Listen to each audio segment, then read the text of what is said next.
everybody, and welcome to the Wheel of Fortune. I apologize for the delay. We are severely understaffed, but that aside, welcome. I'm your host for today, Sumi, and today joining me is Pilot. Hi, I'm Pilot. I'm a top 4 CDG finisher the season before, and I'll be co-casting with Sumi today. Yes, yes. And before we get into our wonderful games, let's get a review of today's format. So, 24 teams are first divided into 4 groups to determine who among them is their true master of their own fate and strategy. And in those groups, each team will play each other team one time, and the 2 teams with the most wins will advance to our Stage 2 brackets. But more on that later. Why don't you tell me about the prizes?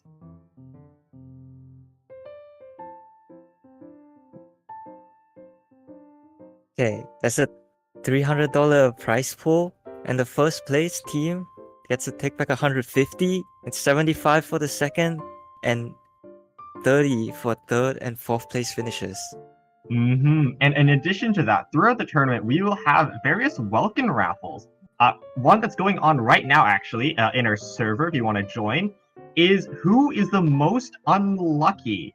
Whoever wins that will go home with a welcome for their troubles. It's compensation for getting bricked. Yeah, there are definitely some teams that got 6 really unsynergistic characters. Yeah, some of them have for sure not ideal rosters. I mean, all their characters were done by a wheel spin, so it does make sense that some of them were less synergistic than others. But yeah. Yep. We're actually gonna see quite a few teams that have, in my opinion, drawn the short end of the sticks. While we're talking about the decks, though, why don't we take a look at the decks the teams will be spectating for match number 1? Team TFT and Team LFJ.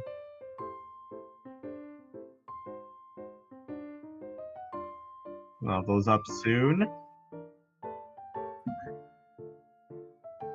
Oh.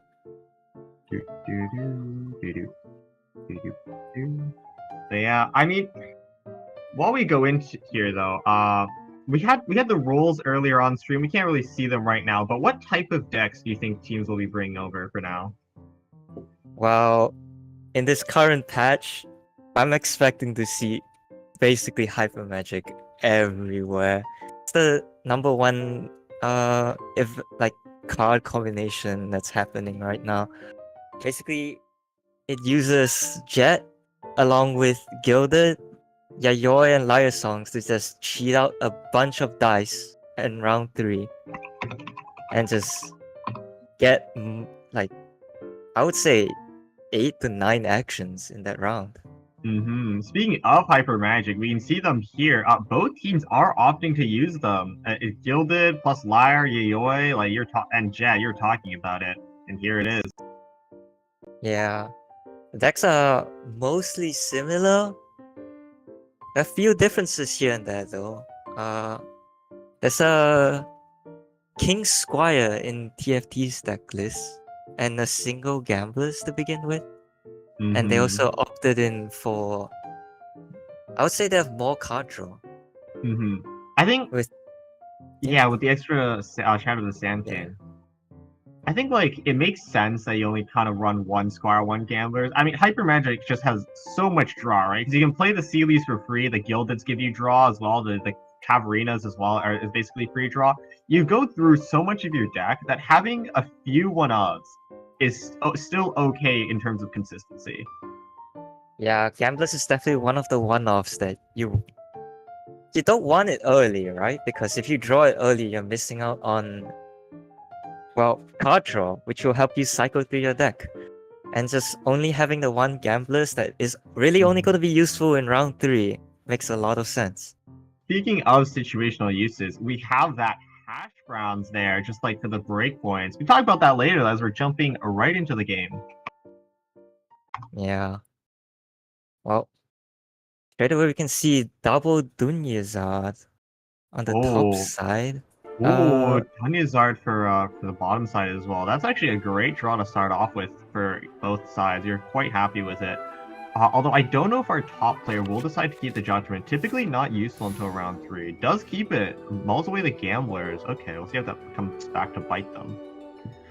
Oh, and no companions for the Dunyazard. Dunyazard, double Dunyazard will let you draw into one for free, so you will still have one, just not the most ideal starting hand. Okay. I believe it is LFJ on the bottom side. It is, yes. Unless I... Okay. So they have the Seed Box, Dunya, Liben, and Strategize. I would say that's one of the best opening hands they can get. What do you think?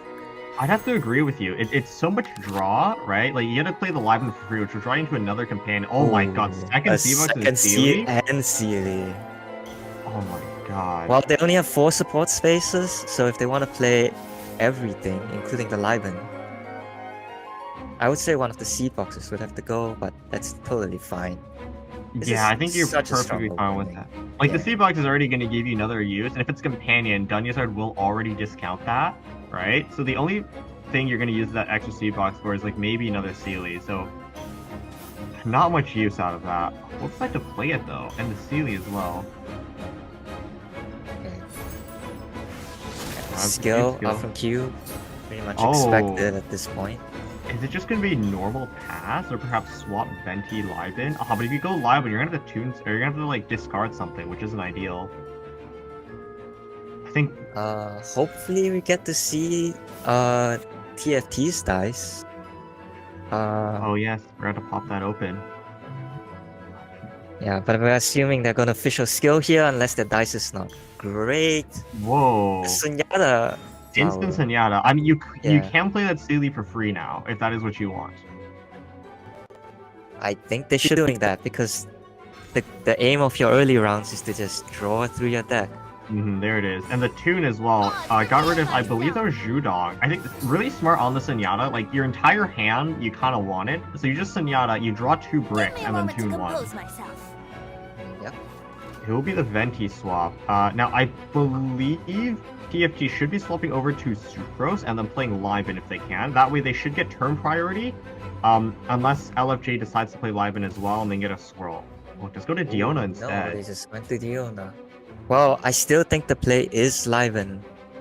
I agree. I think no matter what they do, the play should just be Liben. Oh, there's the Seed Box going. Second Yayoi as well. Don't need to play it now. Dunyazard will just will discount you that next turn still. And then the Liben will relieve himself of the field when he procs. Liben's on both sides. Round 1. Honestly, it's one of my favorite cards to draw round 1. You get good dice in the round 2 with the 2 Omni. You get 2 draws. It just helps accelerate the game for you. Yes, and if you brick, you can just play him. Like, if you have better things, you can not play him. Yeah, very low dice requirements. Yeah, one of the most flexible cards in the game. There's this Jat, that's the first one. Not too many supports down. I believe that should be only 2 stacks for TFT. So no use now. I mean, doesn't have burst up either, so it won't. Jet is really not an ideal draw in round 2. It's still it's still in the part of the game where you're trying to draw as many cards as you can. The Jet currently is sitting on very low stacks. For sure, it's 2 stacks right now, yeah. Would have much preferred, like, a second Sealy, a second Liben, a second Yayoi, like, even with a second Dun. Yeah, all their Gildeds. Gildeds also draw, and it also gives dice, especially since they have the Yayoi in hand. It will be a cube swap. That's kind of interesting. I mean, like, you're gonna get SC no matter what, right? There's already so much aura on your team. And I think it does kind of make sense to go cube, because you do want to apply that Cry. You do want to get that piercing down. And the burst as well. Yeah, cube normal attack. Speaking of burst, Diona and Fischl are both 3 energy costs on TFT's side. I wonder if that's gonna matter when it comes to the Jet rounds. Probably not, but we'll have to see. Give me a moment to compose myself.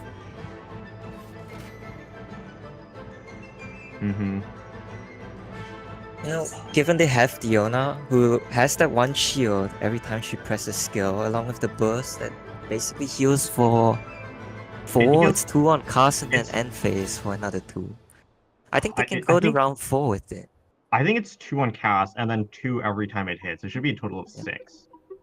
Yeah, but I'm not expecting it to go off twice, I- realistically. You're gonna get the burst once, and that's probably when you go for hyper magic. Oh, does TFT Yeah. skill again? Their dice is looking real cringe, but like it's another SC, which you kind of do want, but your dice are looking real cringe. You kind of want everything. Well, that's the other option, which is to just keep ramping, keep drawing Mhm. cards. Like you could Liven Yayoi Hash or something. That could work.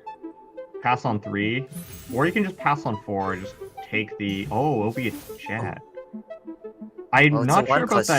jet. They're just passing here. Yeah, Lyman they're is just still gonna passing. proc. Yeah. Really smart play from them as well to tune a card. Because if they didn't, they would have overdrawn.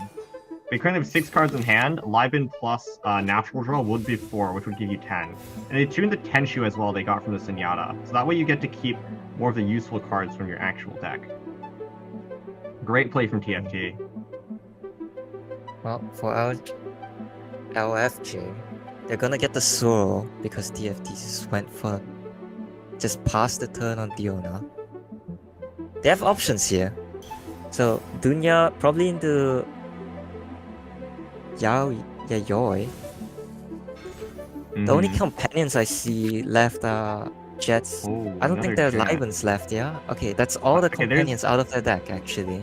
Yes, you're correct. They played their double seed box earlier too. I think there's like one more Sealy on in play. In terms of like support space, but yes, that should be all their companions.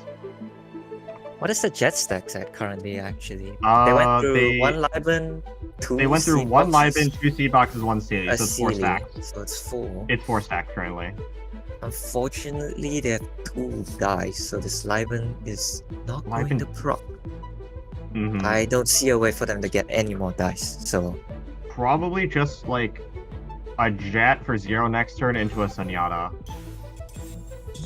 That Gambler is just ate up the Yayoi stack, so I think they are just forced to pass on 2, and ending on Venti is the best decision you have currently, because it will eat up that extra Electro application.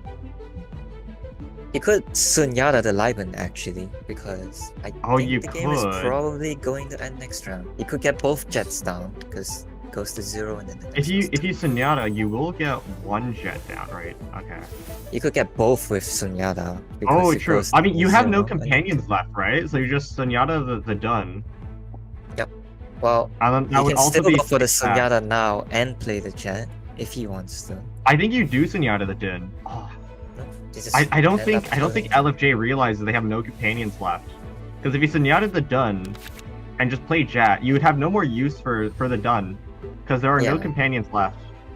Well, I mean, they played it's- for 0 here anyway, which It is the same effective dice, and I guess you don't you keep an extra card in hand, so it doesn't really matter.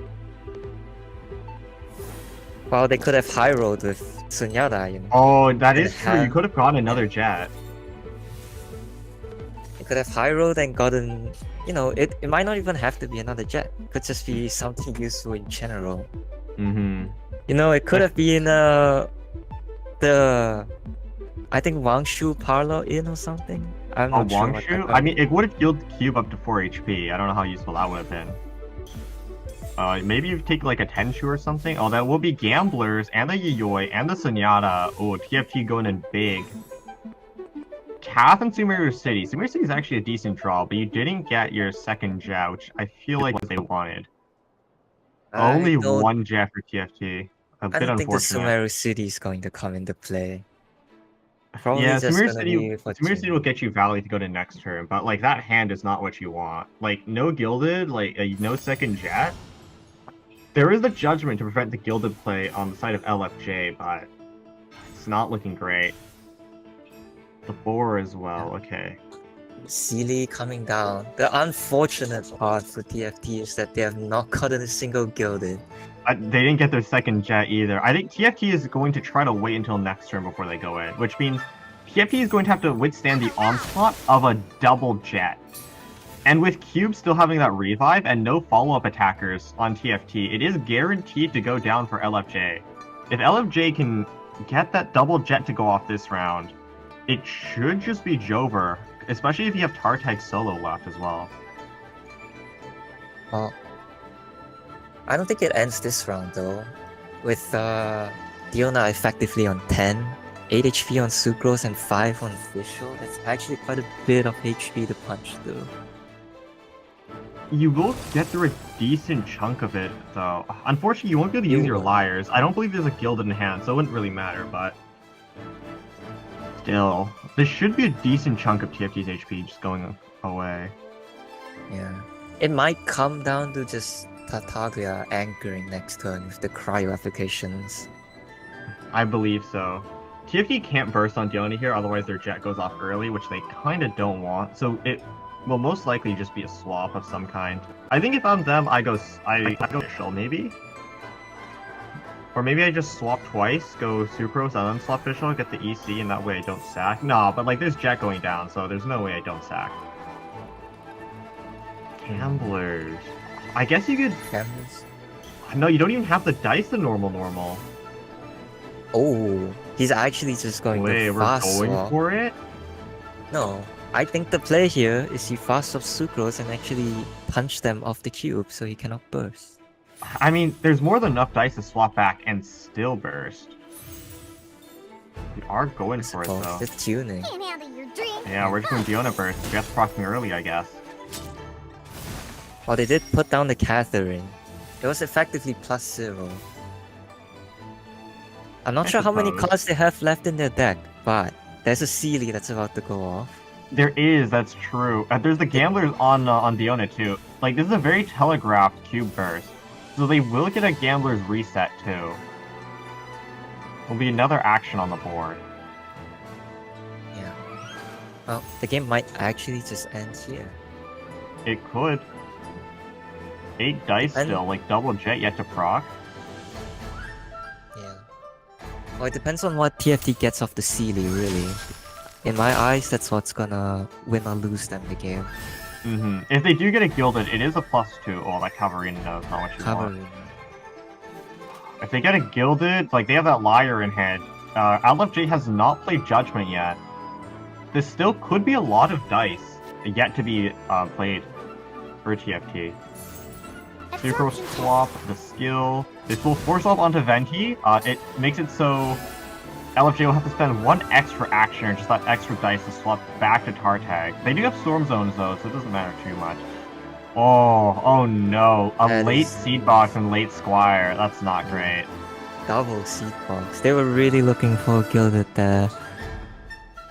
Yeah, they really were digging for that. Have the Cavalrina in hand. That's the only card draw they have left. They might just... I mean, it's not They- too bad, they right? Because go you for skill on if you skill on Sucrose, it'll be a Gambler's reset, and you get to skill again.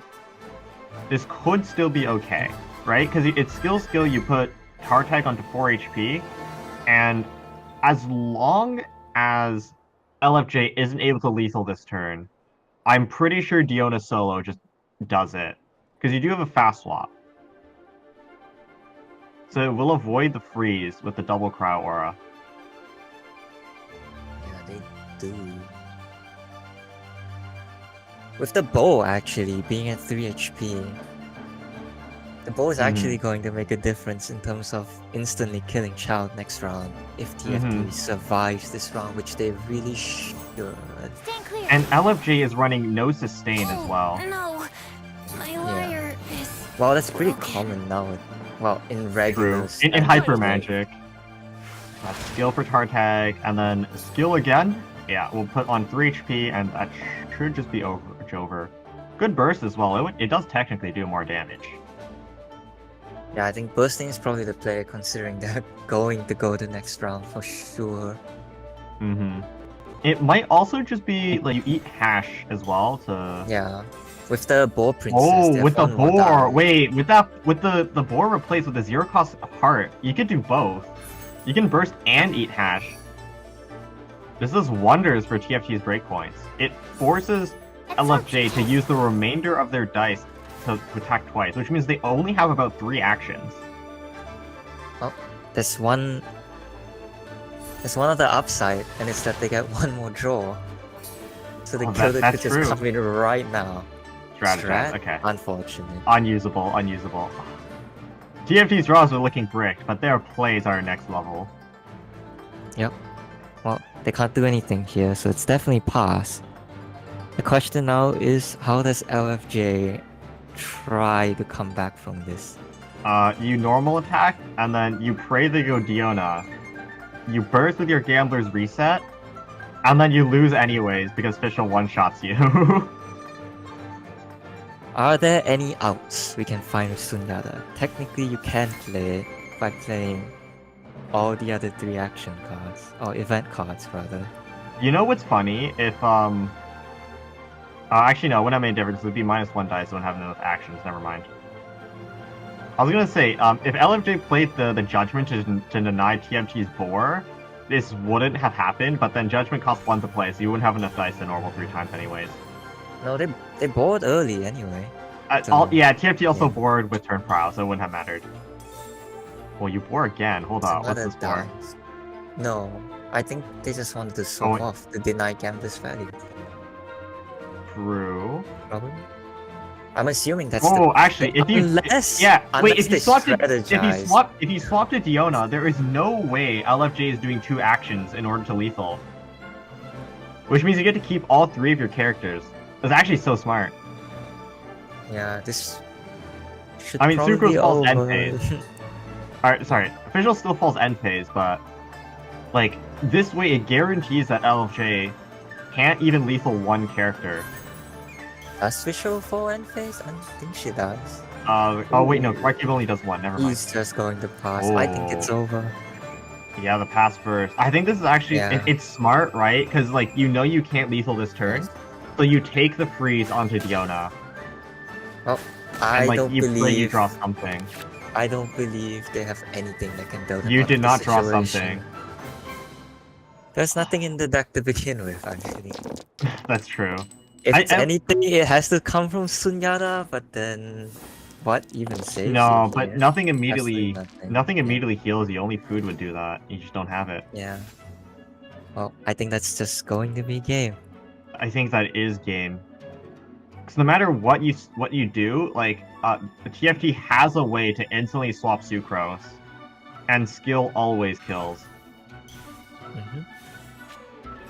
We have the Liar now, I guess. Should have Liar into into Boar. I guess we're gonna get all into Judgment. Okay. I mean, wow, he's just playing his cards at this point. Yeah. Praying for something. Basically done.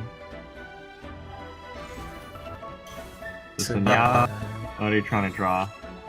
Oh, hold up. Oh, no, but you have no food. That area does nothing. Yeah. We can play it anyways. Maybe we have something. I'm pretty sure it was already done. I mean, at least we get to see big number. And big number make brain happy. Big dice count. Oh, 0 cost gamblers. We go up to 11. Let's go. Let's go. Our number could be bigger. They could show off the Rana. Press skill and get nothing back. Oof. Alright. Now it's that Catherine's time to shine.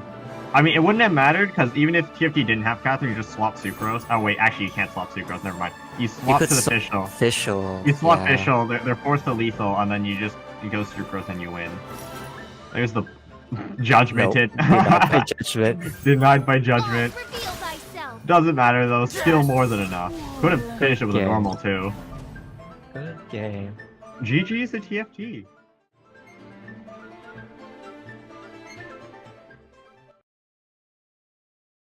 What do you think was the difference maker in that match? There was a lot of things, but honestly, I think it's just that breakpoint management.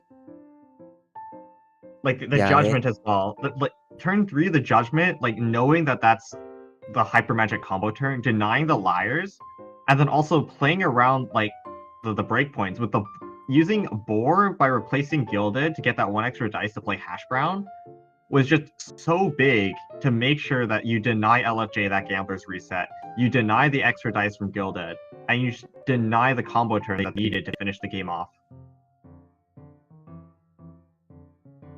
Yeah. They had double Ball Princess along with Sunyata, I believe, a liar, and then their own judgment on that round 3. Not Mhm. sure if that would have mattered, but judgment really just made sure that they couldn't win on that round. Yeah, I think like TFT, despite their bricked hand, did a really good job finding out how to best maximize it. They were able to use their cards to get that extra dice they needed, and also use the tools they have to deny their opponents. Great play from them overall, I think. Yeah, it was really well done. Even without the Gildeds and only a single jet.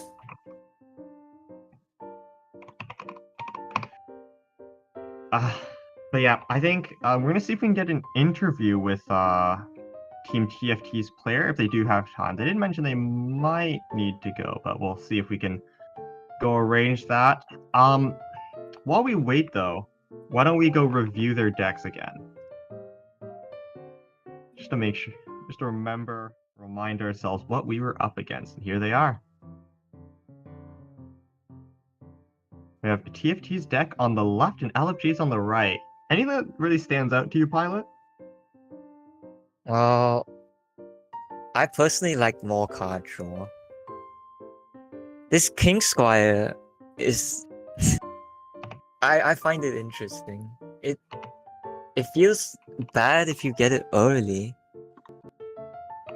What do you does. think about it? I think so too, because like you kind of want it on your combo turn when you really want to do damage on that Diona, and it's kind of feels bad if you draw it early, like before turn 3, but then you kind of want it on turn 3 for that like extra free damage. So it's a bit weird, especially like because you're not running Squire either, and you don't have a lot of draw. It is a bit inconsistent, relatively speaking, but I think it can be strong for the breakpoints. I guess it's pretty useful in this format, right? So, True. like, my brain, in my head, I'm just thinking the decks look bad compared to what we see on like regular ladder play because everyone brings the most broken combinations possible, and they're like really they're really optimized to draw through the deck really quickly. And with this King Squire, it doesn't. It's not terrible, but compared to the usual meta that you face in ladder, it's definitely weaker. But in this format, it might be really good. I mean, we can ask them all about that King Squire in a minute, but we need to get him into the interview first, so we're going to take a short little break to prepare for that, and then we'll be right back at you.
And hello, everybody. Welcome back. We are ready for the interview now. Joining us is Matt Mario for Team TFT.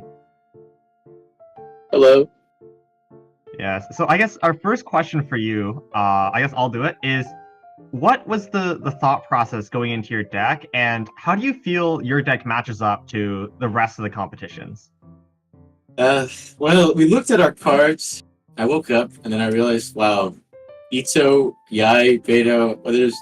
Oh God! You see all those cards? And it's just fearful.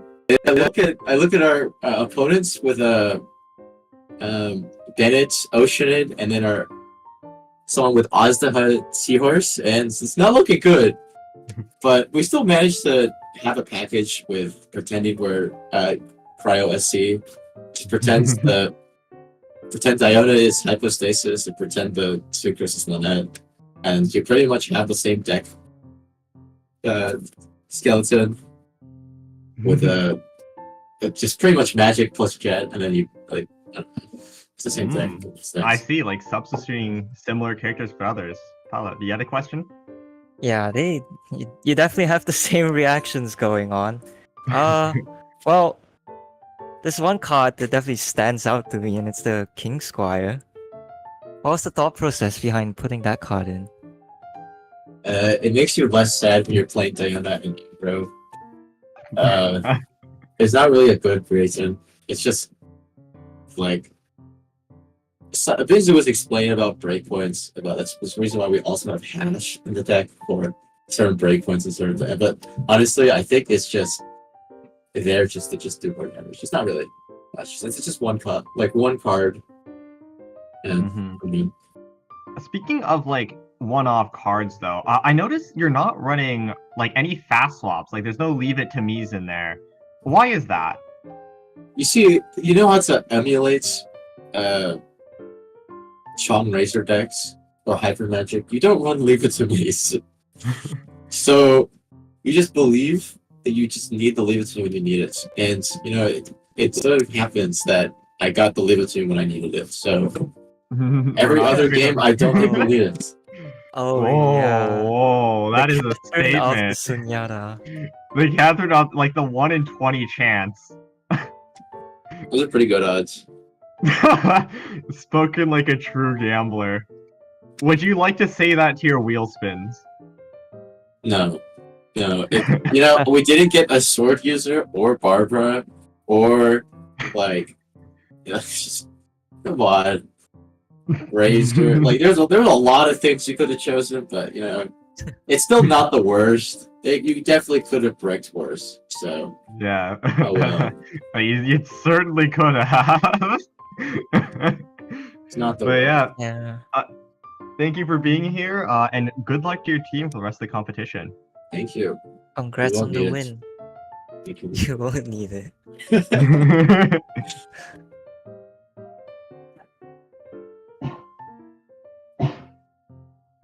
Yeah. Okay. Yeah, Sounds good. Anything else? I think that's everything from me. Okay. Sounds Yep. good. So yeah. Good luck. that- Thank you guys for setting this Yeah. all up. This Thank you very fucking much for 3 being people. here. So, yeah. That is Matt Mario from Team TFT. That will be all for us in terms of round 1. We're going to take a short break in order to prepare for round 2, and then we'll be back as soon as that's finished.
Welcome back. Time for round 2. Yep. Yes, Uh, and Just a quick update on the games that happened off stream. We had BLS against KSG and RIZ against RAT. ooh, interesting. And these are all the teams playing today. We missed this earlier because we were a bit rushed, but I'm sure they're all having fun regardless. Yep. So yeah, moving on for round 2 though, we're gonna be spectating RIZ versus KSG. Let's go pull their player cards up right now.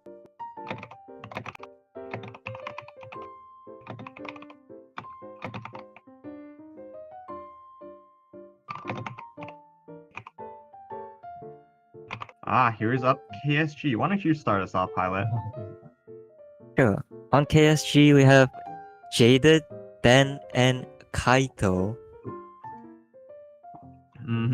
Kind of a stacked roster, honestly, looking at their results.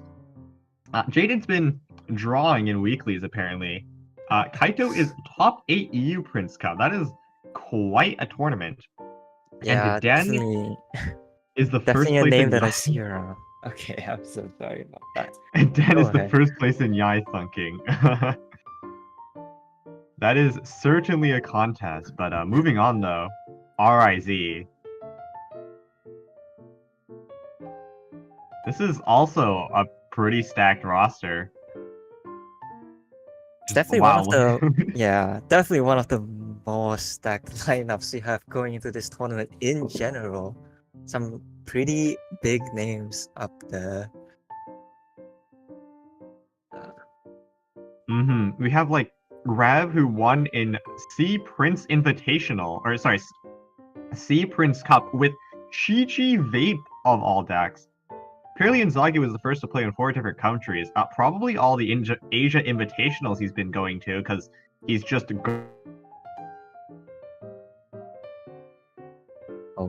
I think something happened to Sumi's mic. Well, I'm gonna try to finish off whatever he was saying, but Apparently washed, but we'll see about that. he's Oh, back. I'm back? Yeah. Yeah, he's been to quite a few places because he's just been dominating in quite a few places. You know what I mean? Yeah. Inzaghi and Z Crimlet are names that are familiar to me, even though I'm relatively new to the scene, so that just speaks volumes to how good they are. Mm-hmm. And like, I think now that we know these players a bit, let's do a deck comparison.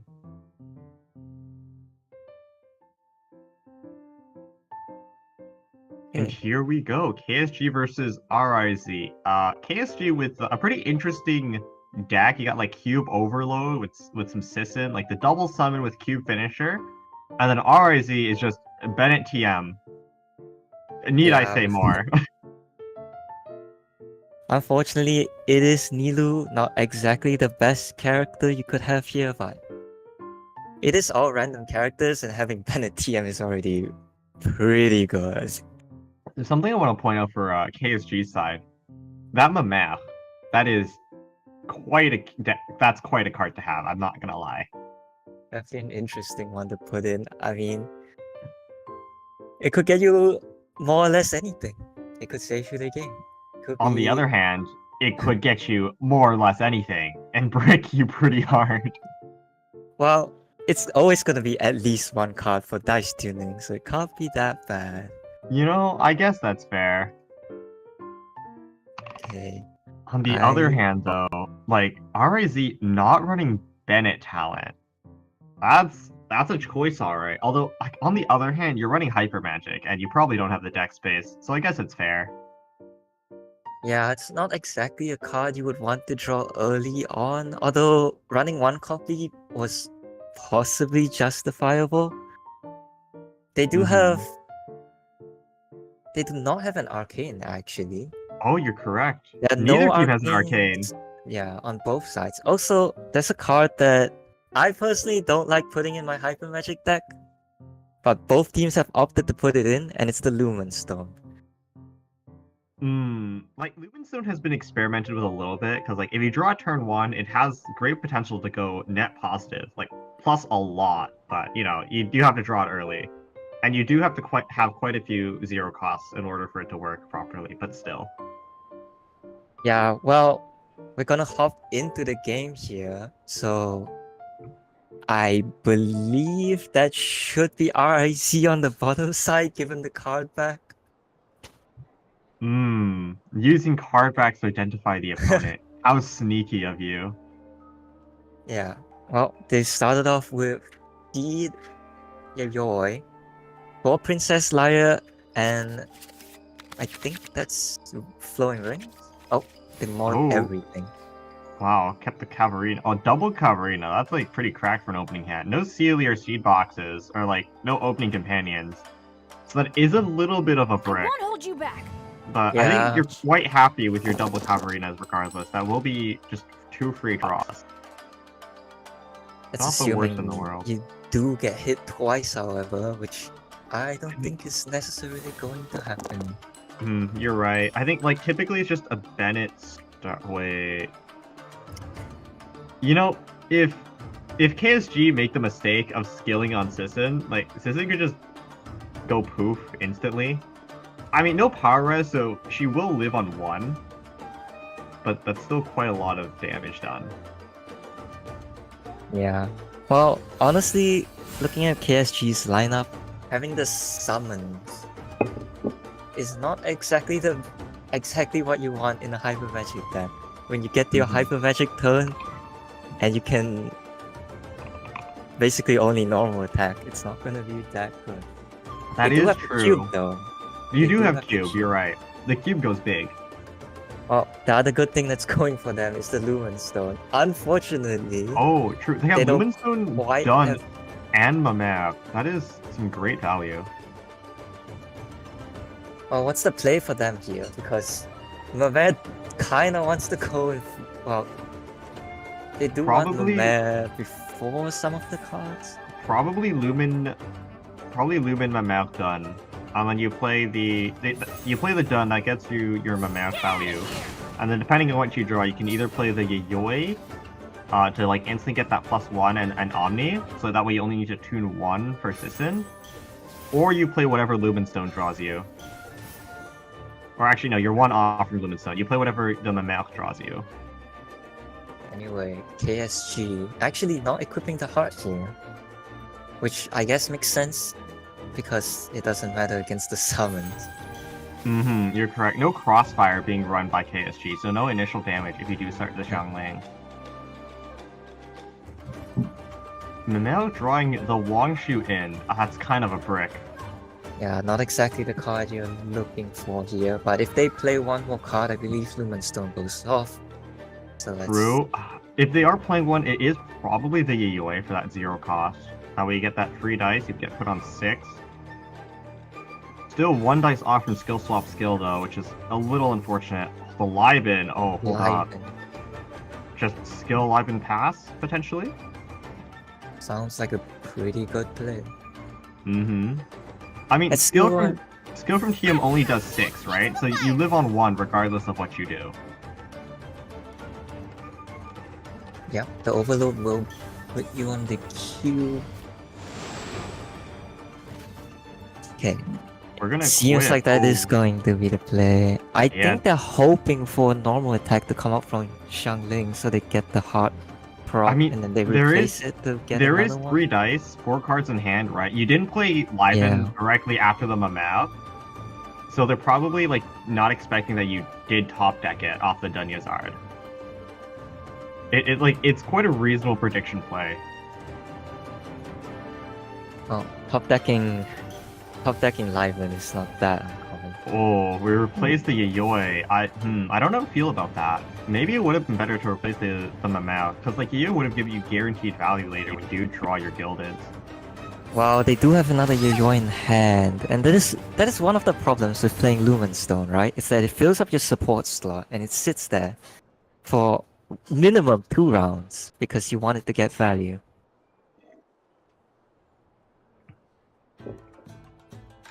I suppose. It is a bit slow, and like it does force you to play a lot of cards from your hand.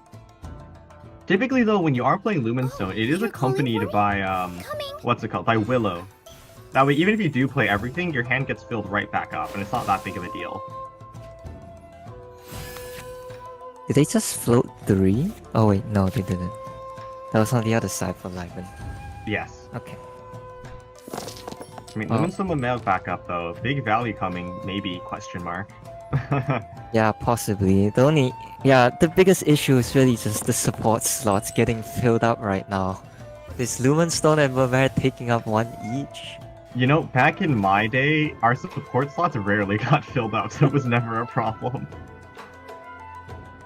Man, back in Not ye olden imagine days of that way. 3.5, you actually had to use dice in order to ramp to fill your support slots. Unlike today, Nowadays, you These- just play a million 0-cost cards. these young See, whippersnappers have it too good.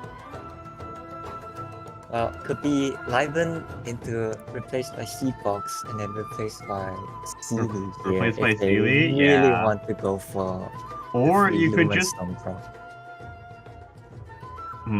I guess just save your Yoi for later. Aw, it's looking looking Yeah. a bit cringe, honestly.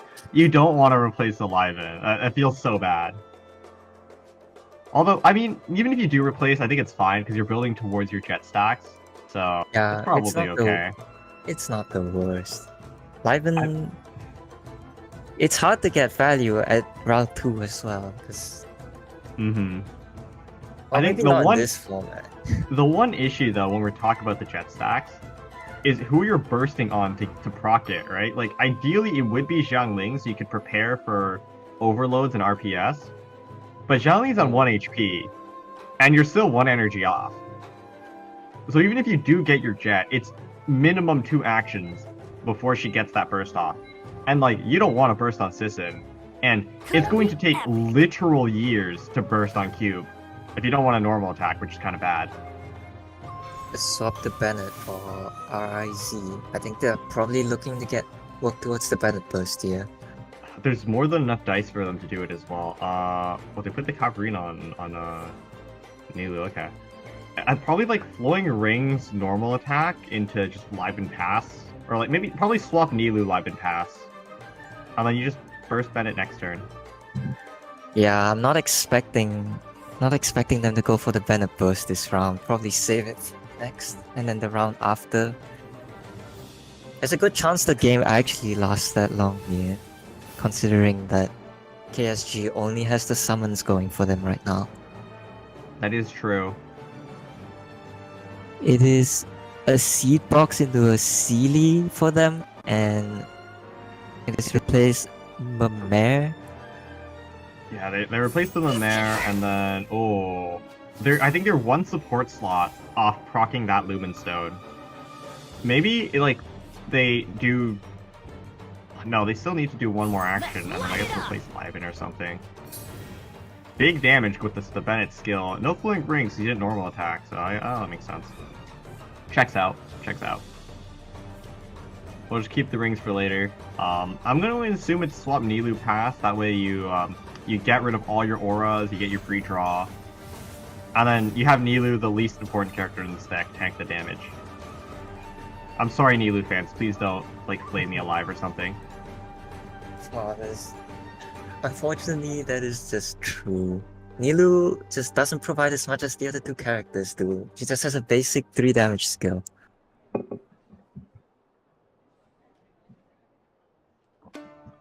I mean, after Bennett burst, you can start sacking him, I suppose. Yeah. Well, what's the play now for RIZ? Good question. 6 dice? What are you gonna do with the remaining die? You could RPS ?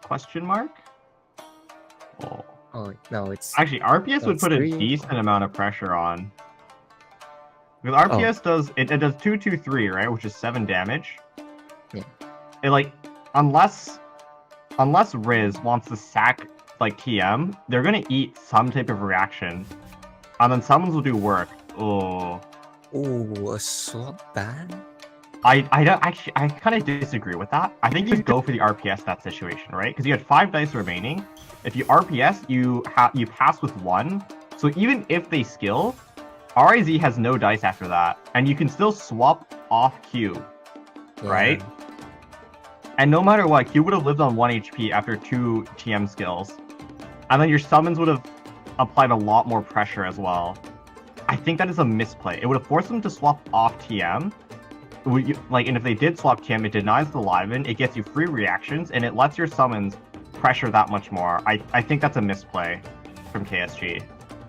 If I were RIZ, I would actually just let the TM die here, because I'm pretty sure Nilu and Bennett would actually have been enough to close out I don't the think it game, makes especially with Liben. I don't think it makes a difference which one you go to, right? Because like Overload or Vaporize, they both do 2 damage. The only difference is that once per round, TM can do 6. Assuming you don't have the burst off.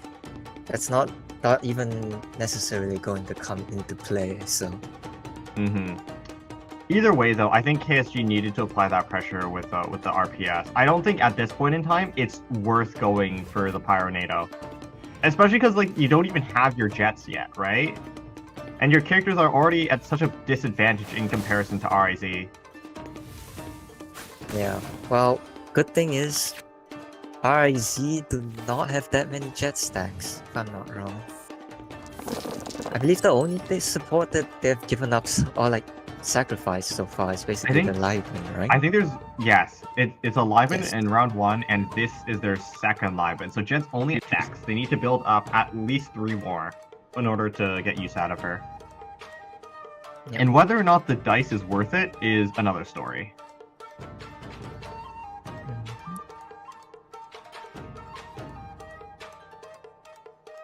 Well, it's taking a while to decide which dice to reroll here. like you might want to keep the Align, right? Because you don't have Dunyasars to discount the Jets. You might want to just keep it, honestly. Does go for it at the end of the day. Didn't keep the Electro, which I think is interesting. Rolled basically the same thing. Oh, hold up. Double done. This could pull us another Jet. Double, Or like, okay, they the could only pull supports, Yayoi. the only supports left are 2 Yayoi, 1 Jet. I think no matter what you pull, you're happy. I would say Yayoi is more valuable here, given they have Gilded in hand. That is true. Gilded 2-0 cost. I think, yeah, that's correct. Also, with the Gilded and a TM skill on the Assassin Mage, you could get one more draw. I don't think we actually have enough supports in hand to... I think he cut out again, unfortunately. But yeah, they probably did not have enough supports to get Jet to go off this round. Next. We'll have to play solely with that Gilded. That would be their only dice generation. And maybe the I haven't lost yet. Oh, you're calling for me? Gamblers could come into play, but opting They to go to could. the Nilu here. If KSG wants, they can fast swap Jet Burst. No, but that's not even worth it. It's +0. And you also sack your Xiangling. I don't think that's the play. Yeah. I think Might the play for KSG might be slow sub Q. Oh, Probably that look would be for a a play. skill here. Yeah. Yeah, just slow slot cube RPS. I'm down. It's going You to could do a just- lot of damage, for sure. You could also just normal attack there. Like, you get the vape, or the melt onto Nilo. Yeah, but is that really enough value? Because at this stage... True. That's true. You get The your thing is... Elise, I suppose. Yeah. They 1, have 2, 3, 4, 5, 6, 7, 8. Overdraw by 1. I guess you... They could always just drop the Ball Princess if they wanted to. Well, it's gonna be the slow swap first to see You what... can also tune your Gandhara RIZ though. does. Like I can nearly guarantee that card won't get used. Probably not. It could be useful as a jet fuel. Maybe. Oh, that's true. Jet Although fuel. it is net 0. It does net 0 dice. True. If it's not I mean, used. like a net 0 is okay if like Jet gives you positive. So. Oh Yeah, wait, no, what's- there's no. What can RIZ do here? I'm pretty sure they're expecting the cube skill to come out. It might just be. You just skill on Nilu, and then we ball. Oh no, but then Overload. Yeah, Overload's on the Bennett, and then we swap TM. Second hit does 2. We skill. Oh no, and then third hit lethals. Oh, I don't think that's worth. I mean, it might be okay. Because I believe hit on TM lethals. Yeah, it would force the revive out of Q, but then we're still down a character. Neither would Honestly- still be. I think it's worth. Honestly, because there's only one action for KSG. I mean, we don't. We know they don't have Gilded Lyre, so I guess it's easier for us. But Riz does not. Going for the Nilu skill, I think this is the Mhm. setup, the Electro Charge to take out Xiangling on the side. Oh, yeah, that would happen as well. Oh, you get your Gambler's value too. And yeah. And If- then you if- get to use I haven't lost yet because Oh, that's TM true, goes 'cause then down TM after would- the normal attack. Oh, that's actually so smart. KSG realizes this though, does swap off, does not want the lightning rod onto Cube. That was the only way that play was working out, because just Cube by himself, with no lightning rod, only does 4. Would not be enough. Okay, turn priority is passed back to RIZ with the swap. We could skill again if we wanted to, but that honestly kind of feels bad. Because if we skill again, oh wait, that's the second Jet. Still not enough though. It's still only 2 stacks. The problem currently. is, yeah, the lack of supports that have been sacrificed, basically. They do have a 0 cost Gilded in hand. They're going for it. does play it Probably on the going Nilu to as be well. skill. Yeah, This will, for yeah, the this will get card your draw. 5 damage on the Assassin Mage. I mean, no matter what we draw though, it won't be enough to get off Jet this turn. It will give us our Nilu burst, so that's like another avenue to go for. Oh, it does a Steely. Like that Nilu It's burst also- will be another avenue for us to go for, and like it also puts KSG's characters all within one-shot range. So as long as KSG can live this turn, it should be an easy sweep next round. Yeah, it's starting to look a bit sketchy for KSG. 1 HP on the Xiangling, 2 on the Sin Mage. You might not even need the Jets here. Just a regular, like, double skill or triple skill round might just be enough to close it out. Especially with the Bennett still sitting on his burst. Agreed. At this point, RIZ might just be able to do enough damage with Nilu and TM and just let Bennett anchor. Yeah, you don't screw it. Bennett anchor, we ball. Classic.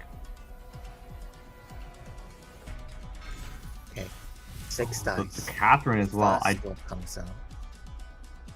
Okay, the Catherine to go net neutral with that Lumen Stone.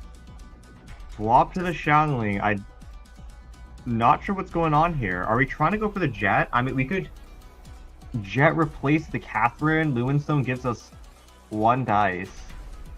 A +1 card, I think. And then we burst. That gives us 4 dice again.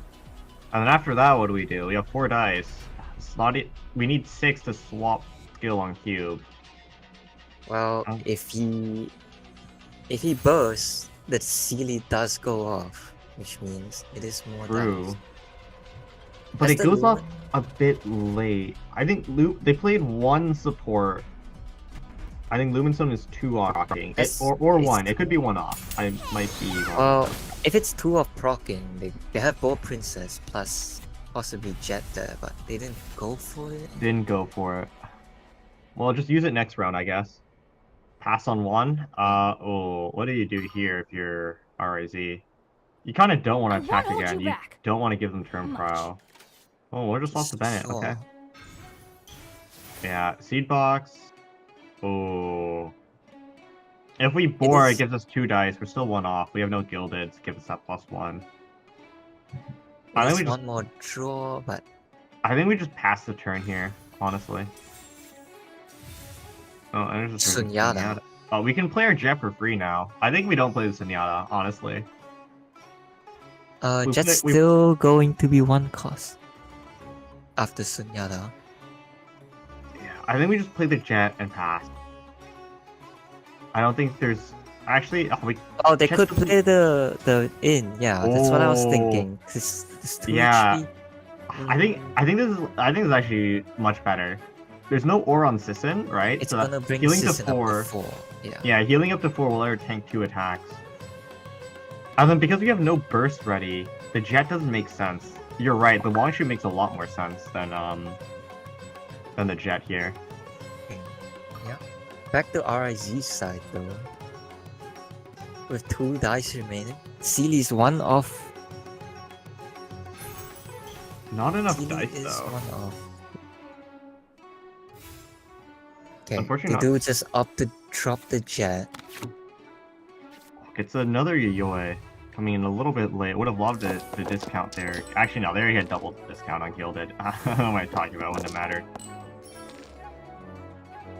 That's some really good dice.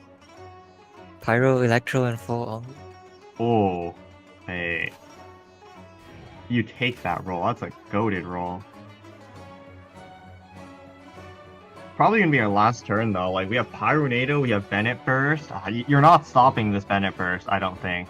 There's no way you can. That'd be 4 plus 2. Nope, that's only 6. You're still 3 damage off. Yeah, this Bennett Burst is going off no matter what. You cannot stop it no matter how hard you try. Yeah, for RIC, they're probably thinking of how to get the Jet up to 5 or 6 stacks here. So Sealy going off is going to be 1 extra stack. They have a Yayoi in hand along with a second Sealy. The Lumen Stones are probably not going to come into play in terms of sacrificing supports. Probably just tuning fodder. You burst, this Sealy goes off. It is instantly 3 stack Jet. So it's 3 with And then- that Sealy. I It's don't 4 believe with the Yayoi and You 5 with the second Jet. You haven't played any like seed boxes or anything of that sort as well. There's probably a second Dun in there as well, correct me if I'm wrong. So that if that Sealy draws you into any of your 0 cost, that could be like a 6-stack jet. But the only unfortunate thing is that you will have to Bennett burst first. So you have to burst on Nilu in order to get that jet proc off. So we'll have to see how that turns out. Bursting on Nilu might not be the worst. You do It's need to. You probably have to invest 1 attack into the Xiangling. I don't see a world where they just give you the electro charge for free. I mean, the thing is, I don't believe KSG has a way of denying this Bennett burst no matter what.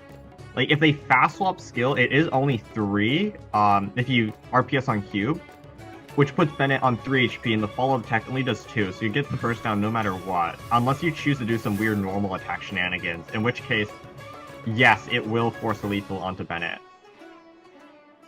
But even then, if they do decide to do that, you just swap Nilu and everything's golden again, because if they attack, it's overload back.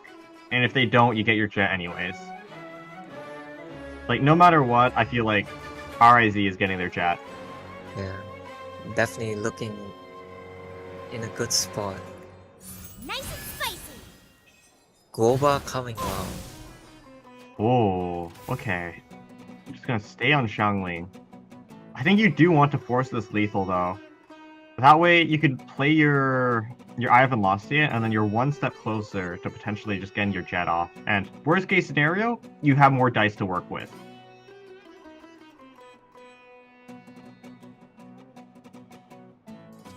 Okay. Oh, and actually, now there is a way to stop that Bennett burst. I mean, assuming you do go for the burst here. You could just go Nilu and then everything's fine. Just swap stall it out. He's probably just going to go for Bennett burst. I think they're just figuring out how to get jet up to 6 stacks. So. Oh, we're not gonna wait for that silly drop. Okay. Actually, with the order of operations as it is now, the if Sealy procs before the jets. Yeah. the Sealy procs before the jet, just you replace Everybody the stand Yayoi. back. Wait, Oh, he's just going for the Bennett burst. I mean, jet procs on 5. Did he realize? I mean, no, this is fine, right? Because you can still burst on Nilu. Yeah. You can burst on Nilu and everything's fine. Oh, the Gilded as well. Hold up.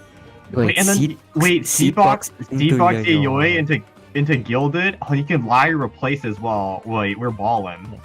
What a set of draws. That is one of the Sealies of all time. Casually getting basically everything they need, the Liar, Seed, and Gilded. Yeah. That was effectively 4 dice that they just drew. I mean, like, you have to include the +2 from the replacement as well for the Jets. That's like... Oh yeah. Right? 'Cause, like- Basically, yeah. Because instead of replacing the Yayoi, you get to instead of replacing just once, you get to replace twice. Wow, that is certainly a draw. Well, let's see what KSG can do to bring this back. I'm gonna start with Sunyata. Not exactly the most useful supports to get there, although I can't really think of anything better. I mean, you could Storm Terror and just RPS for 4. It is net neutral in terms of dice. Honestly, with what cards you have in hand, I don't believe there's a way you're bringing this back. Okay, Lumen Drop the Stone? Lumen Stone instead. You You could go could- for a Sunyata now. Yeah, you Sunyata, probably the Dawn. No, you play the Liu with a discount. Ooh, I would have kept the cap, but... Oh, wait. Mamel? Another 0 cost. Yeah, another And zero Meropede cost. is also going to be 0 cost. Actually, Oh, Jet is 0 cost right now, isn't she? Because of Sunyata. Is she? Oh, that's Yeah. true, because Mamel was Sunyata 0 plus cost. Luna. Yes. Sunyata is 0 cost, so 0 cost Jet. Jet I don't think you can could proc it open this round, though, because you just don't have the dice. You don't have the energy more importantly. That as well, yes. No Yeah, you 0 are- You RPS, and that's like all the dice you have. Yeah. Well, this is gonna overload them onto the Thundering Manifestation, I believe. It will, yes. And then you can't swap Nilu either, because she has Pyro Aura, which will overload her off as well. Well, if they go on to TM, I believe the play would just be the skill. They still have to leave it Yes. to me, the gilded and the There's liar. it's, So it's the gamblers on TM as well, and then like with that reset. Oh no, it won't reset because there's a revive. No, that's fine because you just liar, and then you get the gamblers reset after it's that, and then everything's not fine. gamblers on TM, I believe. It's still hard, isn't it? It's gamblers on Bennett. Oh no, it's gamblers or on killing Bennett. Xiangling. Yeah. Yes, that's correct. Actually, he gets another draw here as well. I'm pretty sure the play here is probably just TM skill. I mean, it's fine, Right. right? Because we have gilded, so we get to force them onto solo Sissin, and I don't think you lose against solo Sissin. Well, he can just go off here because it's TM skill into TM burst. Because the next cube hit is Oh. only gonna be 2 damage. Yeah, I That's think true. it's actually Oh wait, really and then over. still with the electro charge, we'll force Sissin onto Exactly. 3 HP. Oh, wait, that was a normal attack on cube. Wait. Oh wait, you're right. Sorry, I just assumed it was a cube skill. Oh, I guess they- assumed it was a cube skill too. Turns out they normal attack. That's unexpected. Chat replace. Okay. I don't think you need to do that now, but I mean, think it's fine. Oh, is your the cross cube gilded? normal Okay. attack. The cube normal attack lets them get jet off this round. So Mm-hmm. now RIZ has one extra thing to think about because How much about to base get damage 4 is more 2 dice. burst? I think it's 1, right? It was either 1 or 2. I think it's 2. There's no way it's 3. So you don't need to Definitely not. pre-liar. You don't need to pre-liar, so you get to keep your draw. Oh, and the Bennett heals you out of range anyway, so it doesn't matter. Going for the card draw now. With Gilded on TM. It is base 2. It is and base 2. That is jet. And then the burst should be all we need, because it'll lethal cube, and then it also proc our jet. Oh, it so has the it has the revive, but yes, importantly it procs jet here.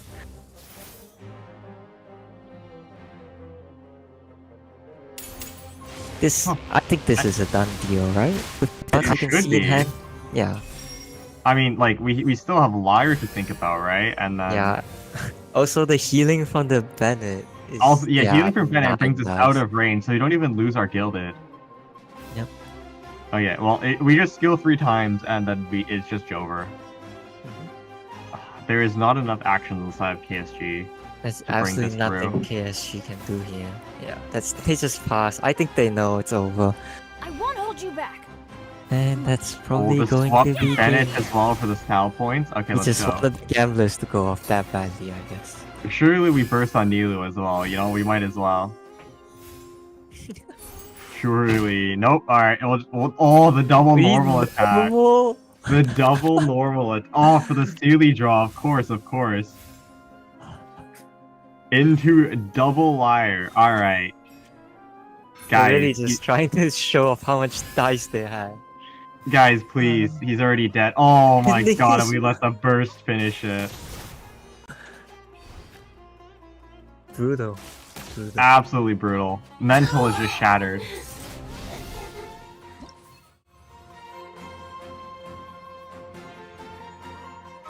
Well, Oh. Well, I mean... kind of expected, really. True. I mean, like, Given looking the at character difference. Looking at the deck diff, that is, yeah. Oh, that RIC is... definitely got one of the better sets of characters. for sure. I mean, just like Bennett TM,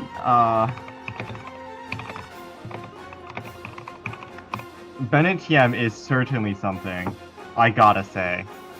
One of the decks of all time. But yeah, Yeah. let's go take a look at their lists once again, see what they have. We're gonna see if we can set up an interview as well while we wait, but here are the lists. Quite standard for Hyper Magic. Anything that stands out to you? I mean, I'm personally not a fan of the Lumen Stones. True. I think the Lumen Stones didn't, like, get too much value, right? Yeah, so the Lumen Stone on KSG actually went off 3 times? Or is it Yes. 2? It was 3. I think they got it off at the end as well. They did. Yeah. But on the second round, they kind of just filled up the entire support zone. They had to sacrifice Meh. I just feel there are better cards you can put in there instead of the Lumen Stone. It's also like a clunky 2-cost card. You need like 0 cost as well to make it work, and then like it only goes net neutral the second turn, so it's a bit rough. Well, it is positive because of the card draw, but yeah. I suppose, yeah. In terms of dice, it is net negative. Well, I believe Inzaghi is ready for an interview. Yes, it is. So we're going to take a short little break in order to get that prepared, and we'll be back at you soon.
And welcome Inzaghi. He is the player for RIZ. I guess we can start off with how do you feel about what you've rolled today? Yeah, it wasn't great. I mean, my jet was at 2 stacks on round 4. I didn't get a single strat, Sealy, Lumenstone. I think both floors were in like the bottom 5 cards. Never saw them. Okay, yeah. Counter argument, you rolled Bennett TM. Yeah, that's true. Pretty good. Yeah, definitely some of the better characters you can get. Any questions, Philo? What about you? Anything to add? Not much, really. The deck was just so powerful. Just, I don't know. How do you feel your deck is gonna match up against the rest of the competition, I guess? You do have a very powerful set of characters. Are you confident going into the next few rounds? You know, the reason I'm playing this round is because the next 3 are going to be pretty important. Like, the character quality is going to be better. So I'm leaving it to my teammates to play. You know? Oh, speaking of characters, you get to take over the 3 characters of your opponents from this game and last game. How do you feel about that? Like the ones we've yoinked from them? Feeling is okay. I think this match is probably the least important. Again, that's why I'm playing it. I don't think we're going to be using these 3 characters. But I think the next match is going to have... Next match. Next match is between Team TFT. They were the... Right, so the official. They do have official, that is correct. Then one after official that has Asia Seahorse. And the last one has like Cryocube. So those are more important for sure. Yeah. That is like a lot of hyper magic assists to be going off of. Yeah, definitely with the Seahorse and the Ashtar, 2 important cards in hyper magic. But yeah, like how do you think your team, just in general, cards, luck, everything, skill, stacks up in comparison to your opponents? I definitely think that this match was ours to lose, considering, you know, we didn't roll well, we didn't draw well. But I think something important that we did in the game was that when you have 8 dice and, you know, you don't have any 1-cost cards to play, and you have like 2 hearts, you know, it's better to like not just skill swap skill, and rather skill swap skill, like making use of all your dice. Because like, just because you don't have a strat to play with your 1 dice doesn't mean you can't do something with it. Like what we did throughout the match was constantly avoiding reactions because we just had so many dice to float. So we swapped to Nilo when they were gonna apply Pyro. We swapped back to Bennett when they were gonna apply Cryo, and in a way, it saved us a lot of HP. Mm-hmm. I think just one last question before you go. We were wondering about the Lumen Stone and Hyper Magic. Can you run us through that? I think Chang is better if you can play it.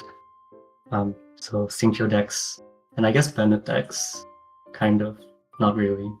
I think Lumen's okay. It's kind of like Echoes in Yelan, where it's better to do 2 attacks and ramp a bit. It's effectively a 1-cost card, so it pairs well with Drat and Sealy. Mm-hmm. I Yeah, see, I it see. makes your round 2 and round 3 much smoother. Okay, I see. Anything you want to ask, Violet? No, not quite. Any opponents you're looking forward to playing? You do get the backseat, so it's not like you're completely just out of it. Mm-hmm. Like today, Yeah, for this group. Any other groups? Or like any other teams that are in your group you're looking forward to play? probably BLS. I really hope we win that round. Seahorse Oh, and Asia. true. Versus Seahorse I Asha, suppose. okay. Yeah, definitely. Yeah, that is for sure one you want. hmm But yeah, I think that is it for this interview. Thank you, Inzaghi, for joining us. And good luck on your future matches. Not that you need it. Thank you. And that was Inzaghi from Team RIZ, giving us his insights on his decks, as well as the tournament in general. We are going to move on to round 3 soon. But before that, we're just going to take a little bit of a break to get everything sorted out first.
Welcome back, everybody. So, before we start round 4, we're just gonna give a quick round 3. Sorry, not round 4. We're gonna give a quick rundown on what happened in round 2. I guess you can take care of that, Pilot. Yeah, so off stream we had, I believe, RAT and TFT, as well as BLS and LFJ. The respective winners were LFJ and TFT. And now we're going to R3. Yes. For R3, we're going to be spectating RIZ and TFT. I know these are teams we've both seen before, but I believe for our group, these are the two heavy hitters, or two of the heavy hitters. So we're just making sure to catch that if we can. It's going to be one of the spiciest matchups. Just a review for TFT's roster. It is Binzu, Potato, and a Matt Mario. Binzu's been Yeah. in Prince Cup top 8, and Potato has also been top 8, but this time in Asia. Yeah, definitely a really stacked roster. Matt Mario, also a formidable player. I played against him recently, actually, during Serious Showdown, and he just completely crushed me too well.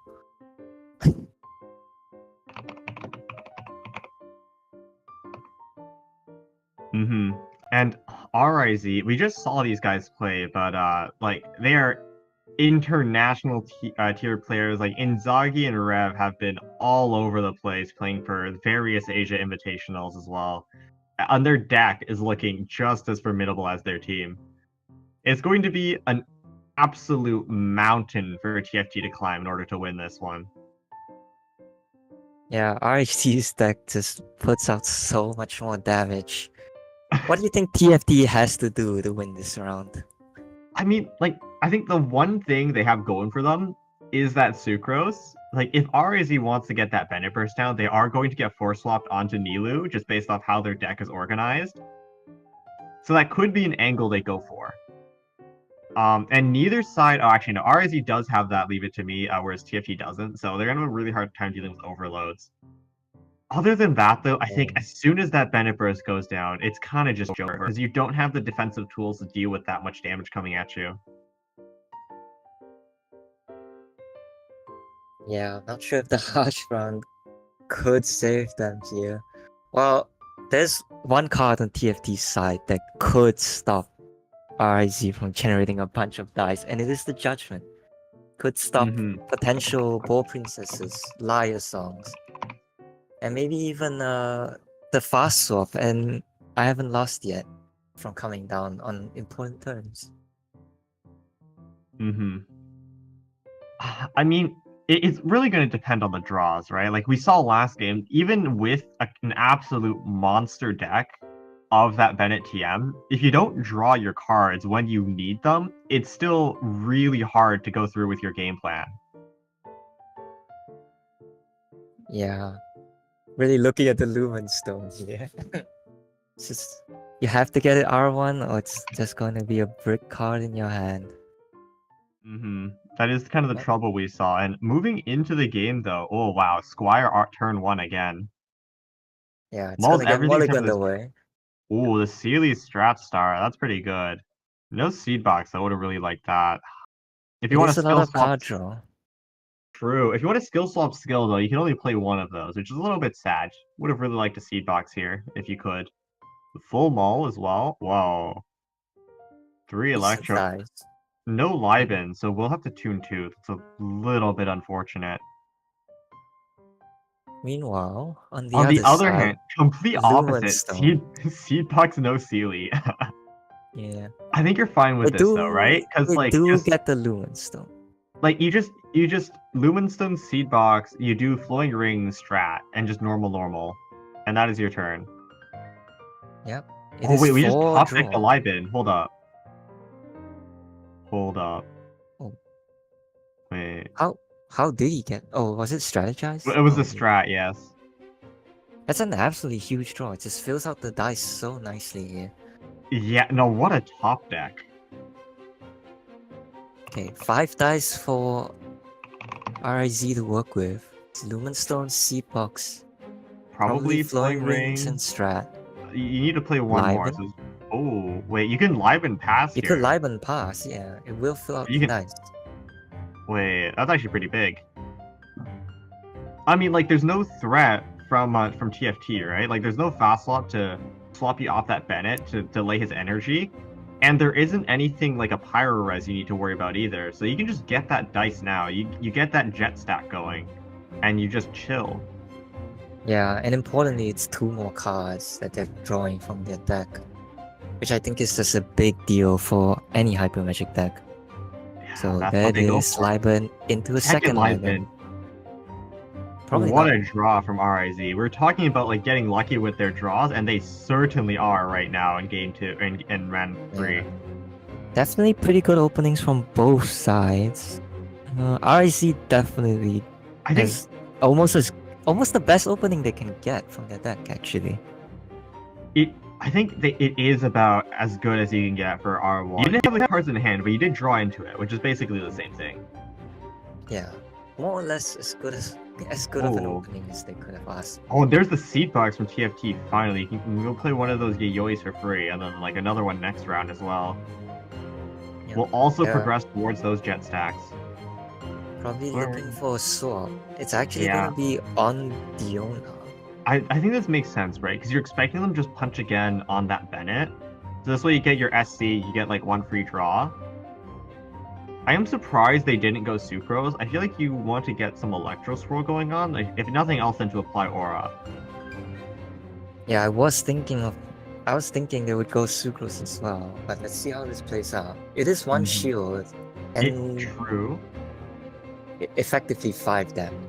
It might just be building towards that burst though. Like a lot in round 1 against LFJ, we saw them going for the Diona burst as their jet trigger. So that might be another reason why. Draws into a board, no artifacts to play. That's a little unfortunate. They do have to strategize to try to dig for cards as well as a ceiling. I don't know what that strat would give them though. I guess like maybe you get a Dun. A Dun could do something. Official swap? We'll just swap for now. Oh, I think they're worried about the TM because they skill, right? There is that one-off fast swap in TF or in RIZ. So fast swap TM would put Dion onto 1 HP, and that'd make their job real hard because Hash Brown is their only form of sustain. Unlike in most other decks, if a character gets low, like they're there the rest of the game. You're not coming back from that. Yeah. Just swap on the TM anyway. Nope, Bennett Burst. That's surprising. I would have thought for sure they go for it. Although I I don't- think this makes sense because like you don't have your jets going, you don't have like any Yeah. magic in hand right now, so I think they do want to get the Bennett first off from the round where Jet is played or triggered rather. or like at least have jet on the field. So it definitely makes sense for them to do this. I think they just realized they don't have enough dice to get value out of the benefit. Especially because you're casting the end of round 2, like end of the round, you're gonna have 1 turn to capitalize off of it. Yeah. So you might as well just like skill on TM, and then use the Liben you top deck last turn. Just pass, going next round with 10 dice, plus whatever you get from the Lumen Stone as well. Another swap for TFT. They're really playing around these breakpoints. Probably just like apply crowd here, and then if they swap Bennett, you go for the swirl and sucrose, I suppose.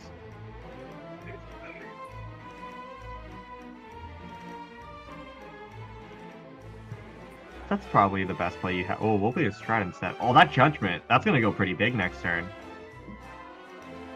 Yeah, Next the one will second be CD round also helps a lot with the card draw here.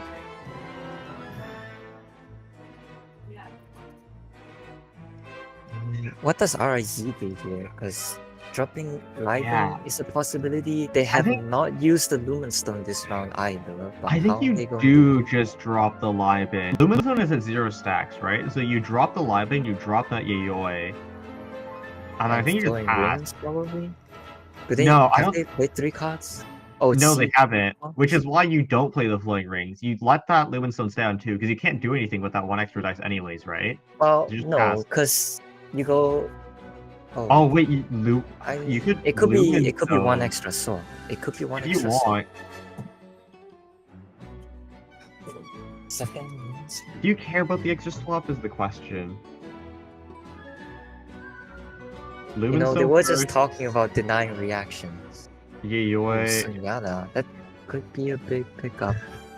Yeah, not this turn though. Just replace the seed box with the live in. Yeah. And the flowing ring. And that's gonna Back get to 3. Yeah. You got 2 draw from that, so pretty good overall. And you also went one step further to stacking your jet. Pretty good turn overall, I think. Yeah, definitely did a lot with that line of play. Just one extra draw with the second Lumen Stone coming down. Plus Liven for 2 dice and 2 more draws next round. On the other hand, TFT, what do we do? Because we played that Sealy, we no longer have the dice to swap skill on Sucrose for that sweet SC swirl. I believe the second Sealy was played with Box actually, so... Was it? Okay. We lost the Yeah. dice somewhere, I'm not sure where. I'm not sure if they lost dice. It was just... I think they were at 9, or they were at 7 at some point after a skill. There was certainly a dice somewhere. Skill swap skill was an option at some point. A dice was eaten at some point, not sure where. Just, it was. Now they have to deal with this situation. The hand is they are just going to overdraw. 1, 2, 3, 4, 5, 6, 7, 8, 9, 10. Both cards. Oh no, the Important cards live-in! to a 0 cost along zero with the cost? heart, which could have discounted Gilded, and also And the helped live-in with- would have progressed towards jet stacks. Oh, that's really bad.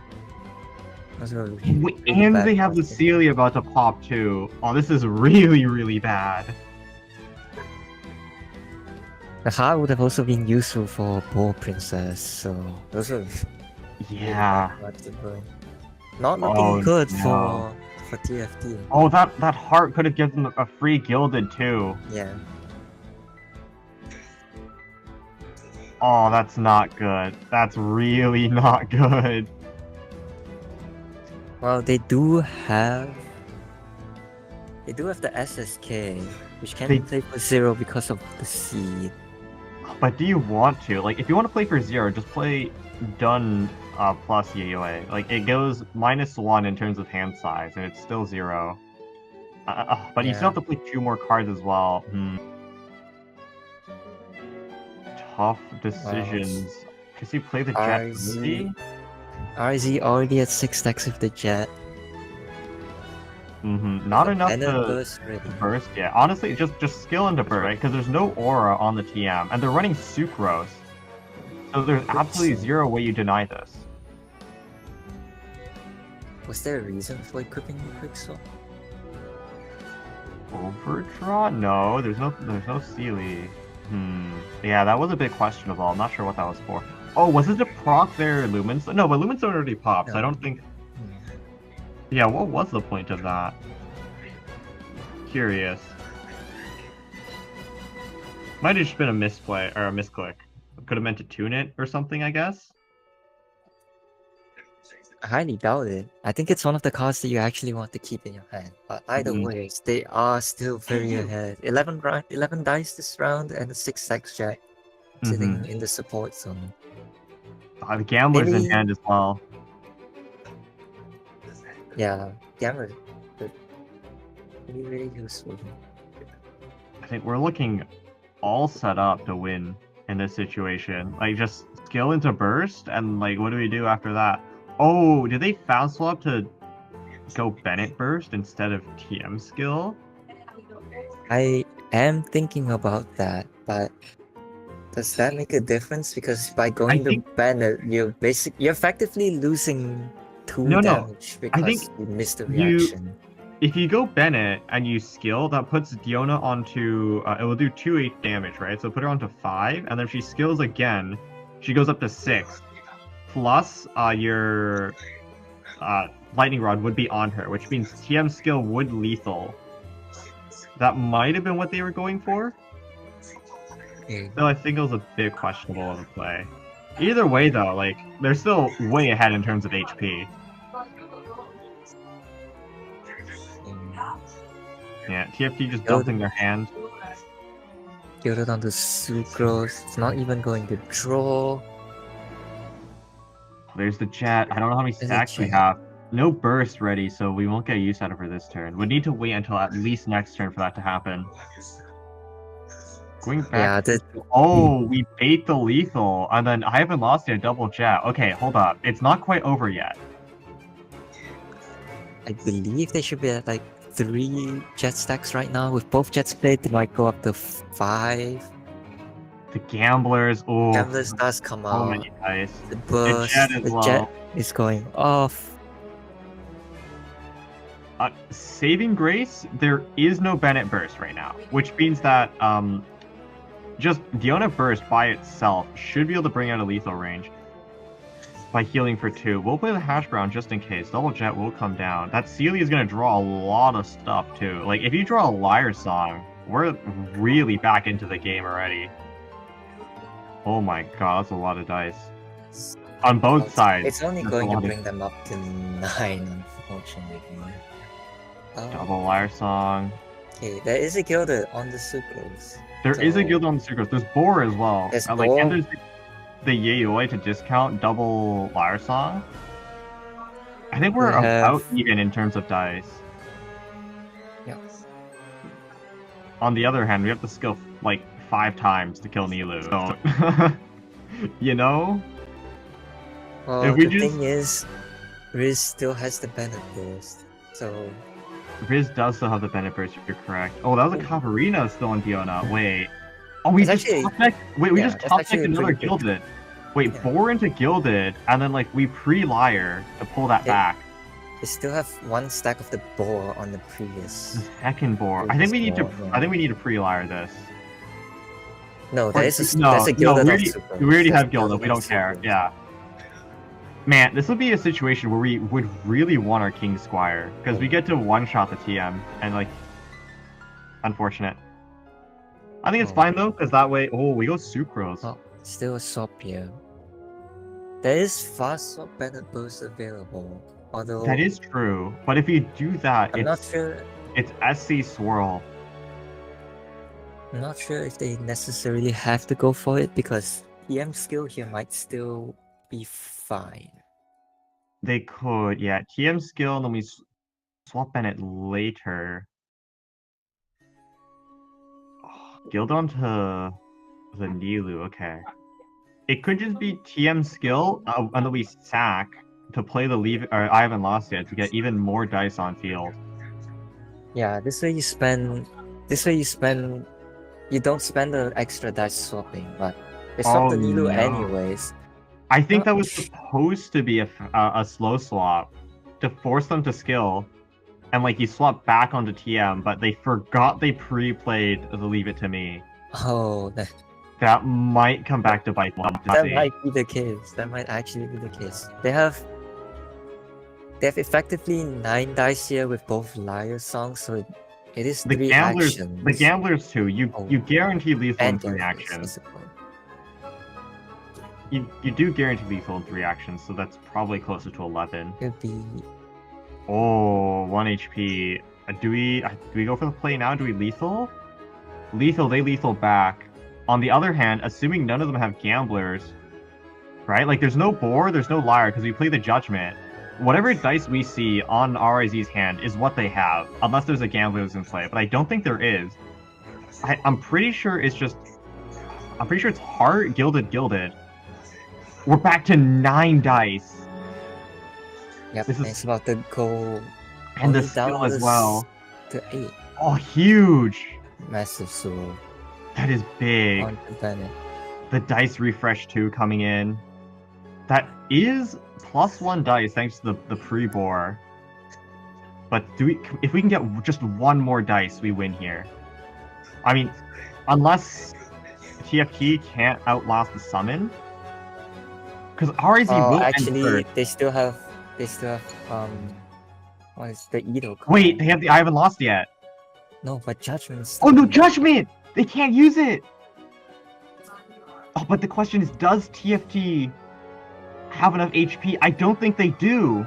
They don't. Summon It's does done. 3, they're It's at 2. done. It's done. It's They done! can second too.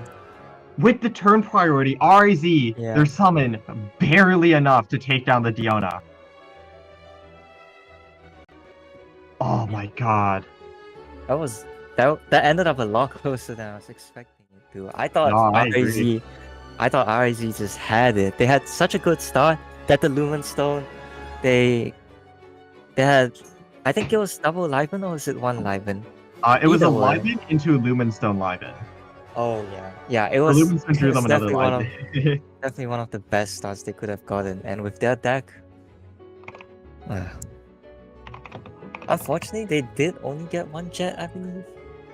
That's what made it look Yeah. kind of close. I believe guess. it was one jet. And yeah, on TFT side, they got both their jets, both Gildeds, both Liars off, which really helped them out. But I just it was not enough. the deck was just so much stronger. Like, I Yeah, the have deck to was say. just so much better. Let's just, speaking of decks, I think we'll review them again and then we'll head over to our interviews. Yeah, it's also just really well played from RIZ, honestly. RZ did such a good job, like, playing around the breakpoints late game, just making it so it takes that one extra action in order to lethal. Did a great job denying reactions too, and also maximizing their own dice. Yeah, definitely under the reaction denying part, definitely did a good job with that. And like, if TFT was able to get that little bit of extra damage, it could have swung completely the other way. Yeah, There were so many HP on the times. Nilu at the end. There were so many times where, like, if this character was just slightly lower HP, TFT would take one less extra action to lethal, and that extra dice could have gone over to win them the game. Just great job by RZ playing around breakpoints. I think with that though, we are just going to pause for a bit for our interview, and then we'll be right back with you.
All right.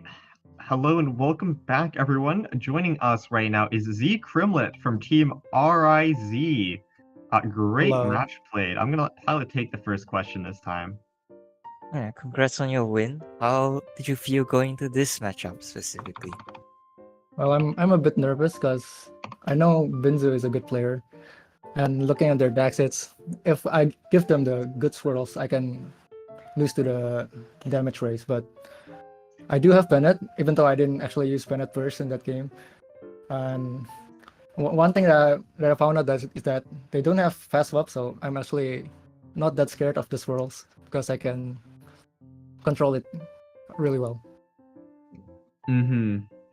I I did see a lot of like denying going on, playing around the fact that they don't have that fast action available. Like going into it though, was that something you specifically thought of playing around, or is that just something that happened as the game progressed?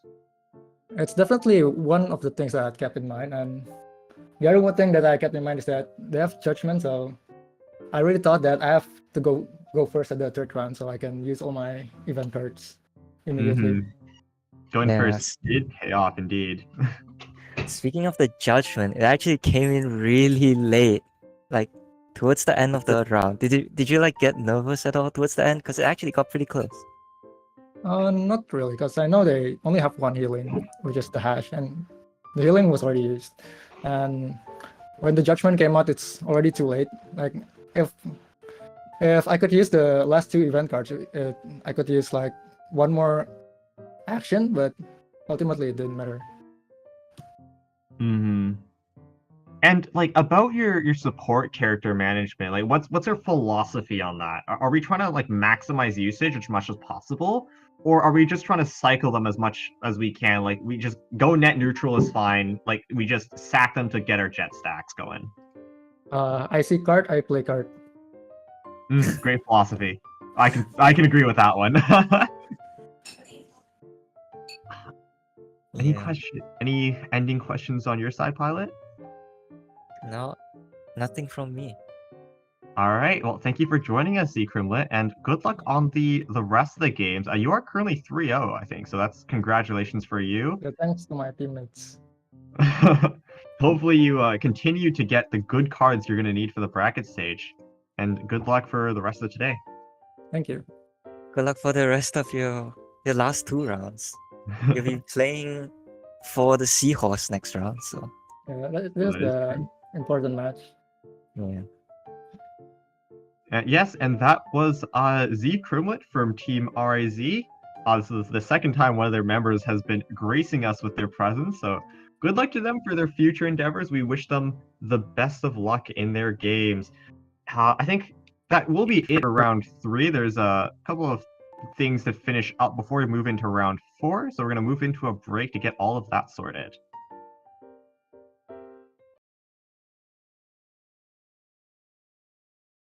Am I free to go? Oh, yeah.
Oh, and we're back. Sorry for the long wait. Things were taking a while to get sorted out. I guess before we start, though, just a quick refresher on what happened round 3. I'll let you take this away. Yeah, so basically off stream we had KSG versus LFJ as well as RAT versus BLS, and the winners of those two games were RAT and LFJ. Wait, no, Well- sorry. I highlighted this wrong. It was Oh. CLS. My bad. Okay, well, the winners of My last bad. round were BLS and LFJ. We're going My to bad. round 4 now, and the game we'll be watching is RAT and LFJ. Speaking of RAT, though, we haven't actually seen their player cards yet, so let's take a peek at that before we get started. Here we are. Yep. So Sky Eden, Salim, and Paroy. Yeah, Not very much they want to say on the player descriptions. not a lot of records, unlike some of the other teams we have right now. They look to be like on the newer or like more inexperienced side, at least competitively. Like with them only playing CTG rather casually. Salim going top 30 in CTG, which is pretty good. Yeah. Their deck though is certainly interesting. They're going for the Mirror Maiden Dvalin, not running the talent. I think looking at the deck, some people have suggested going Mirror Maiden Talent and then playing Dvalin. That way they can't swap off, like to avoid Dvalin's skill, which they otherwise would have to avoid the reactions, but didn't choose to go for it. What do you think of this deck, Violet?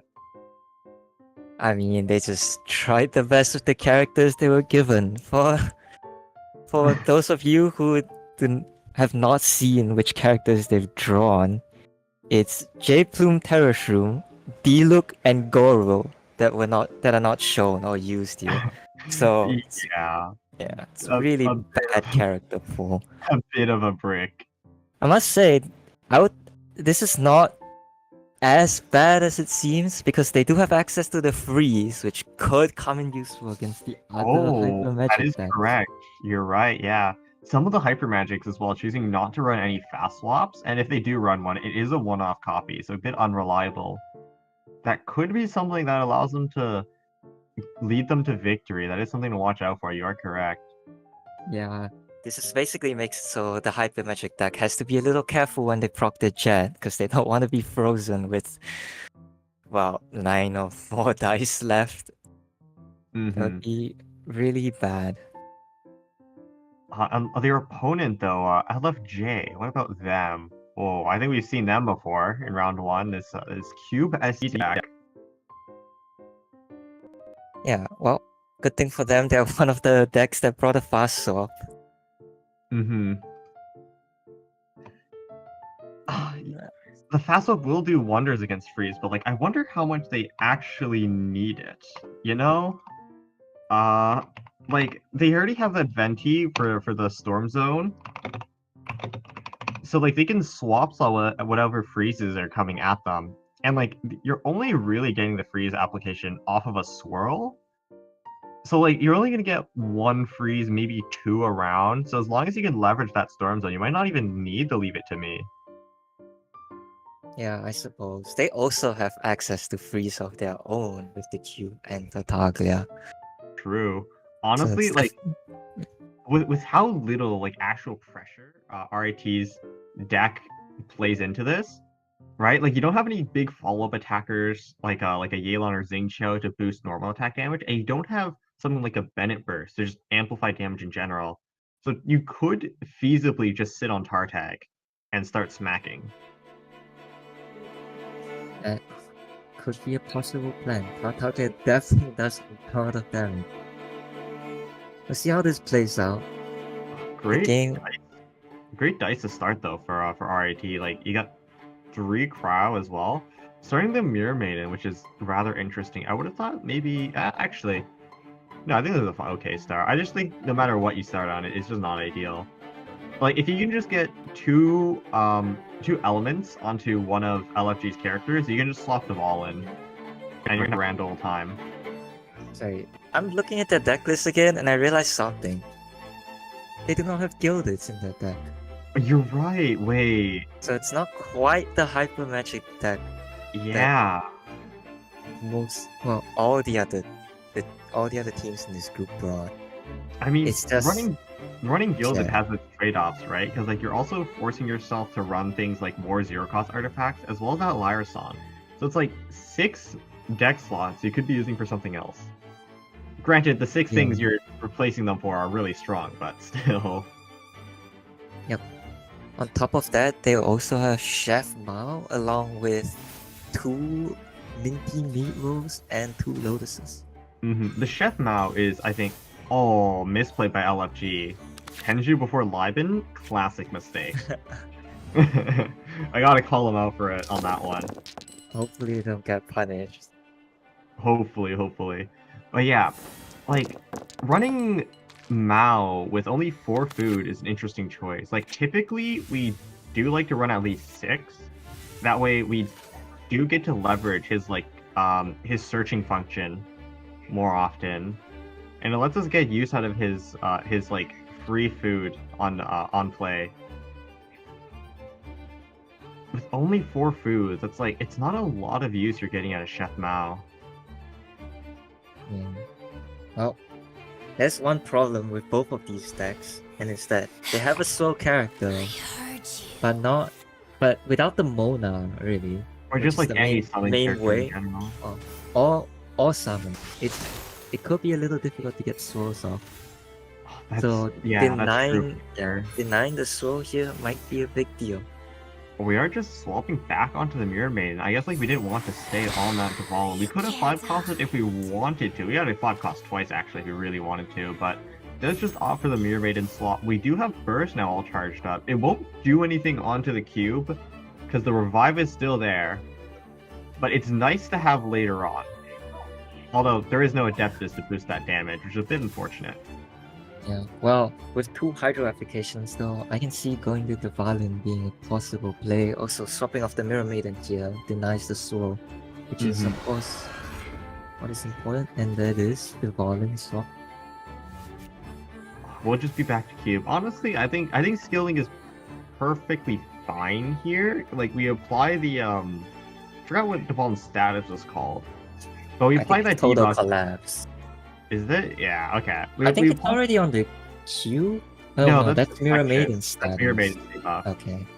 Like it would get you a swirl, right? And like next time you punch Q with animal or physical damage, it will make it take like +1 damage, which is pretty good overall. Like, well, Sealy will proc as well. We get to float 1 dice we can use for a strategize. We can play a Mao.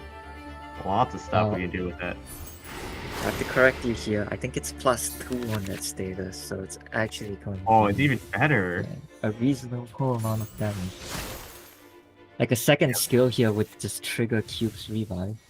Oh, that's Of course, they true. don't You're have right. the dice now. Fatsili did top deck as a Liben. We don't have enough dice to pop him instantly though, so I probably just a Mao pass. I don't think you Yeah. play the strategize because like you have a Sealy already. Like you're gonna fill your hand way too fast. 1, 2, 3, 4, 5, 6, 7, 8. Oh, early Sunyata Sunyata. over. Well, I guess we can Sunyata's actually a stun. pretty big pickup. Done double Mao. That's pretty good actually. Yeah. I think you take that, honestly. This lets us empty our hand a little bit as well. Oh, pulling our jet, too. I don't think enough support characters have been replaced for that to really become a factor. Yeah. But yeah, I believe pretty they've good. only used 1 Liben and 1 CD so far. About to be 2 Sealy next turn, so it will only be 3-stack jet. Speaking of jet stacks, though, something I've noticed on the side of RIT is that they're not running temporary supports other than the Libens and the Sealies. Like you're not seeing the seed boxes we normally would be seeing here. Alright. Well, they have it in the deck, they just haven't drawn it. They have 2 seed boxes, 2 Libens, and a Chang, actually. Oh, the Chang. Oh. Lots of They temporary definitely, support. yeah. Actually, yeah, they do have the cards still. Overdraw by 1 still, unfortunate. Yeah, it's a bit of a mistake, but not the end of the world there. Honestly, like Catherine- you drew double Catherine. You only care for Yeah. 1. You really only need 1. I agree. Also, this Catherine card for their deck definitely is gonna help them get the swirls off. I was talking about how it might be a little hard. Oh Catherine, yeah, and like that definitely a TFT lot more versus possible. the TFT versus RAZ game, we were talking about how hard it was for TFT to get things going because they didn't have that fast swap, because they couldn't get their swirls going, and like because of that, how much less pressure they have than they would have otherwise. So this Catherine could be really big for RAT to start applying some of that pressure we were talking about. Is gonna need to start playing cards soon though. That's like Celia's gonna go off and your hand is looking mighty full. Yeah. Well, they could drop the Catherine into possibly a Sunyata on the Dunyazan after No, but she basically used. that fills your Yeah. hand even more. It's probably like Catherine into Well, Mao, I guess. the way I see it is you could always just tune the cards that Sunyata give you because it's typically less bad. Oh, that's true. That's true. Oh, you played. Oh, that's gonna give you more cards. Yeah, that's all the food in the deck actually. So both That is all Lotus the food in and the both deck. Mindy Mihos gone. 3, 4, 5, 6. It's 10 cards in hand right now. And we just tuning two. away. I think we're gonna 2 for the 5 cost. You think the 5 cost is the play here? The first hit is I 1 think- damage, right? With total collapse, Is 2? Is the first hit 1 damage? No, I think the first is 2 damage. It's First 2 hit 2 is- 3. It's 2 2 3 like RPS. no, it's like 2. Oh, it's 2-1-2 or something. I'm Is pretty it? sure it's a lot No. lower. Let me go check. 1 second. It will just be the normal skill though to Well, get the revive on cube. I kind of disagree with that. I think 5 cost would have been better. As long as you were able to proc that revive in the first place. I Maybe believe the 5 cost does not proc the revive. That's why they went for the regular skill, but also doing it this way leaves them with enough dice to Devalin burst here.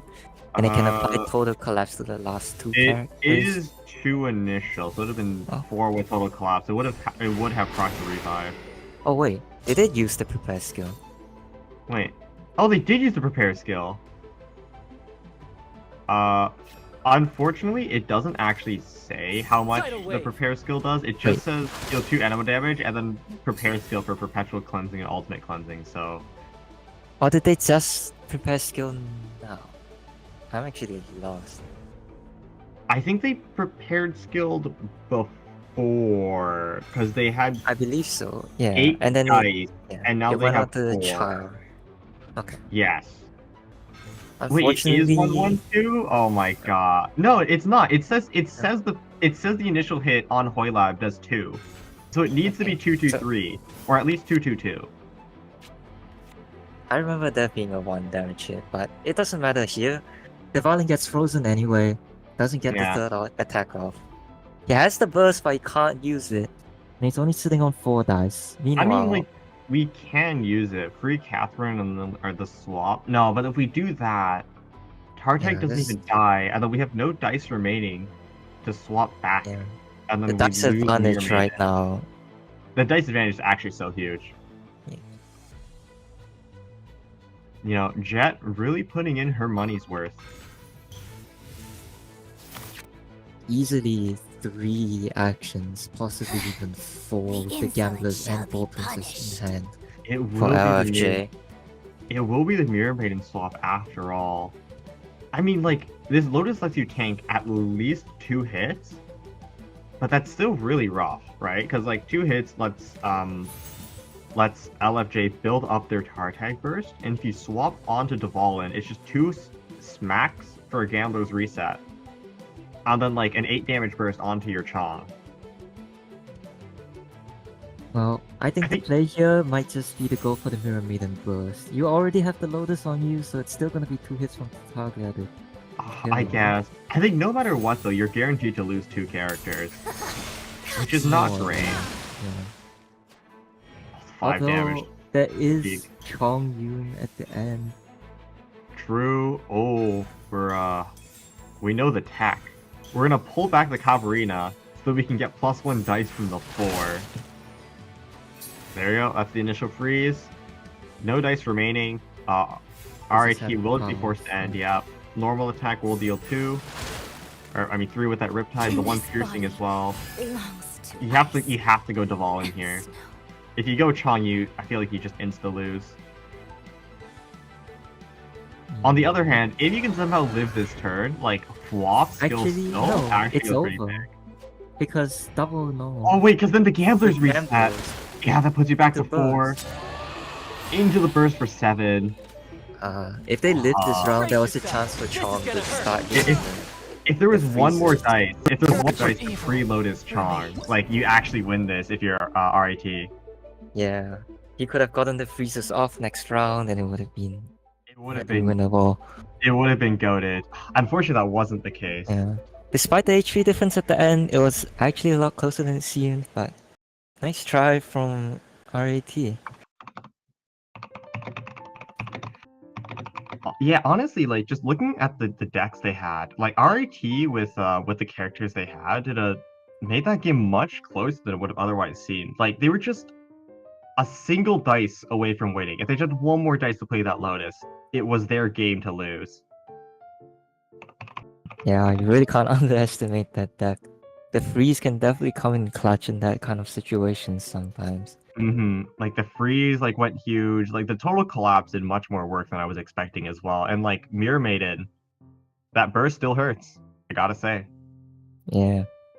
Total Collapse finishing off Cube along with Mirror Maiden dealing It's like the 5 to 5 Tartaglia, yeah. bringing him down to 3, which definitely made it really close. Unfortunately, just like wasn't quite enough to finish it off, which was quite unfortunate. But still, like it was still much closer than I would have thought. And It was a good props to RET try. for yeah, like props to them for making it work. I thought it was for sure Jover.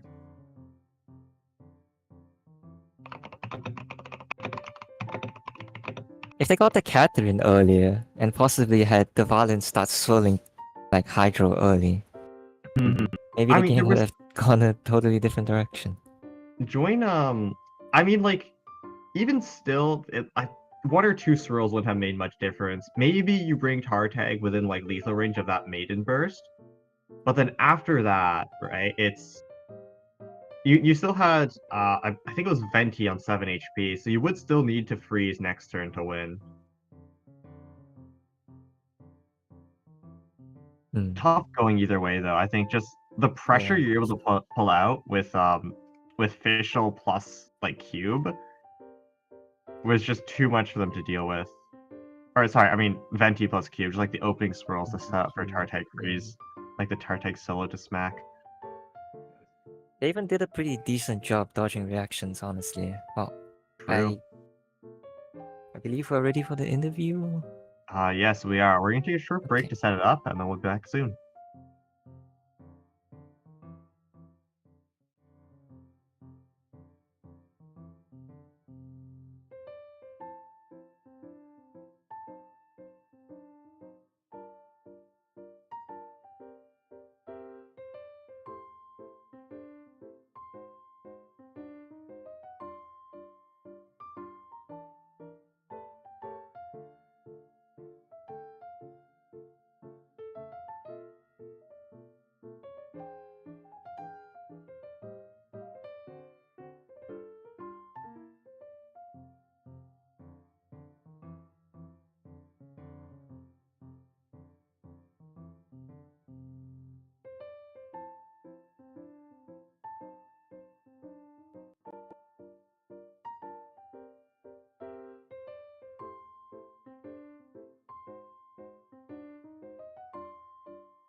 And joined with us right now is Juju from Team LFJ. Unfortunately, they can't do a voice interview because they have a lot of stuff going on in the background, but they can still answer a question through the text. So we'll be reading out the responses to you. I guess, Pilot, you can start us off.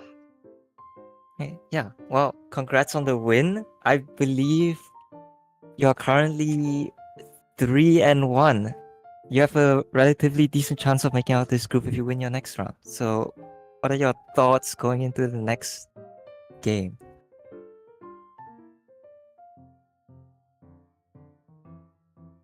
Oh, I think to make it easier, I'll read off as the third person. Thanks. Yeah, Alright. we're 3-1 right now. I think we're doing pretty well.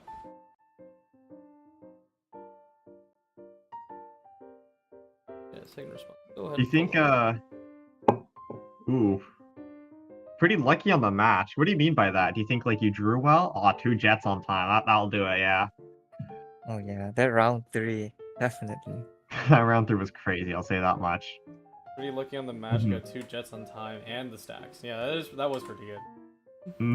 With how our format works, you do get to keep the character cards your opponents use going into the bracket stage. You are 3-1 right now, so you have beat quite a few teams and have yoinked quite a few cards. How do you feel about the cards you've managed to get? Set up right now, actually. Here we go. Reference for everyone who wants to check out what cards they will be stealing from the other teams. So far you've beaten RAT, KSG, Ooh. and BLS. Cards are pretty good. Oh, I don't mean the draws in the game. I mean the character cards of your opponents that you're gonna get to keep. Yeah. Like for example, from like RAT, like you get Shonyun, who's pretty good. Yeah, like you get Chong, Mirror Maiden right now. I think in your other games. Beat BLS as well, which means it's Oh, the team with wait, Seahorse and Ajda Ashta. Seahorse. Yeah, well, that's pretty big. That is a big win.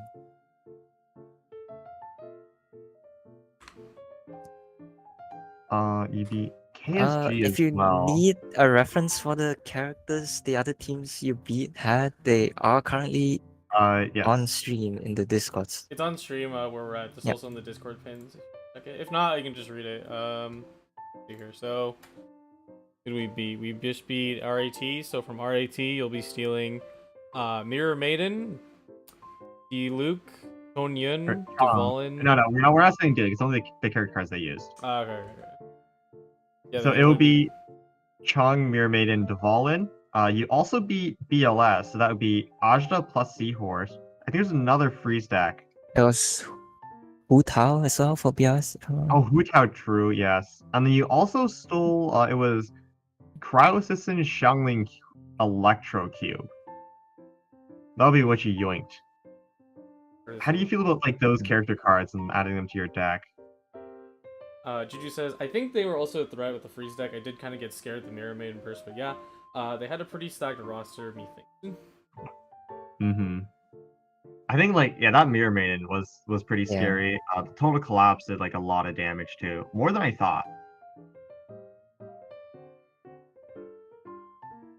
It was definitely within like one dice that decided the game actually. One dice the difference. Do you have any closing remarks from you, Juju? If not, I think we'll probably.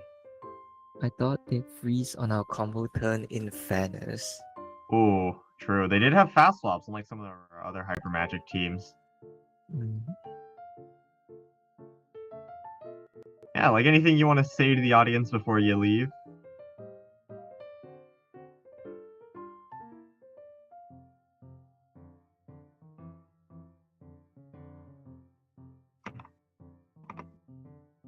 General Turret, really fun idea. Thank you guys for hosting. Well, thank you for participating. We really couldn't do it without our wonderful players. Yes. And the teams that are doing well. Well, thank you for Juju for coming and answering our questions. The wheel did in fact make it more interesting. Yeah. Just Forcing luck. players to build around the random characters definitely changes things a little bit.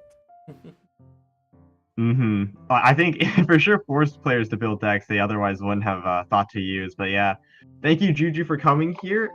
Thank you for doing our interview with us. Thank you for participating, and good luck on your games. Thank you, Juju. Goodbye.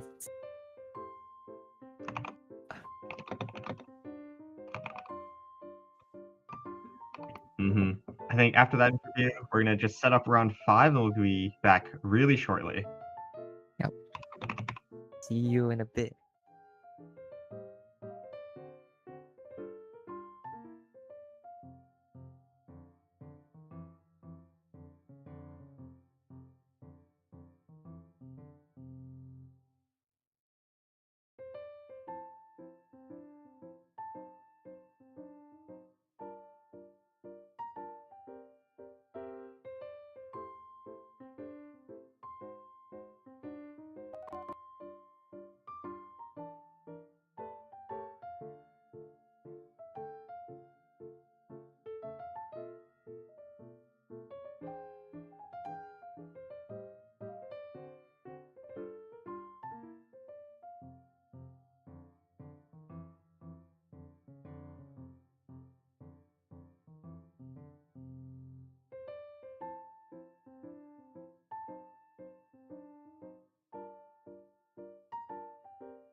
Hello everyone, welcome back. This is the final round of the tournament.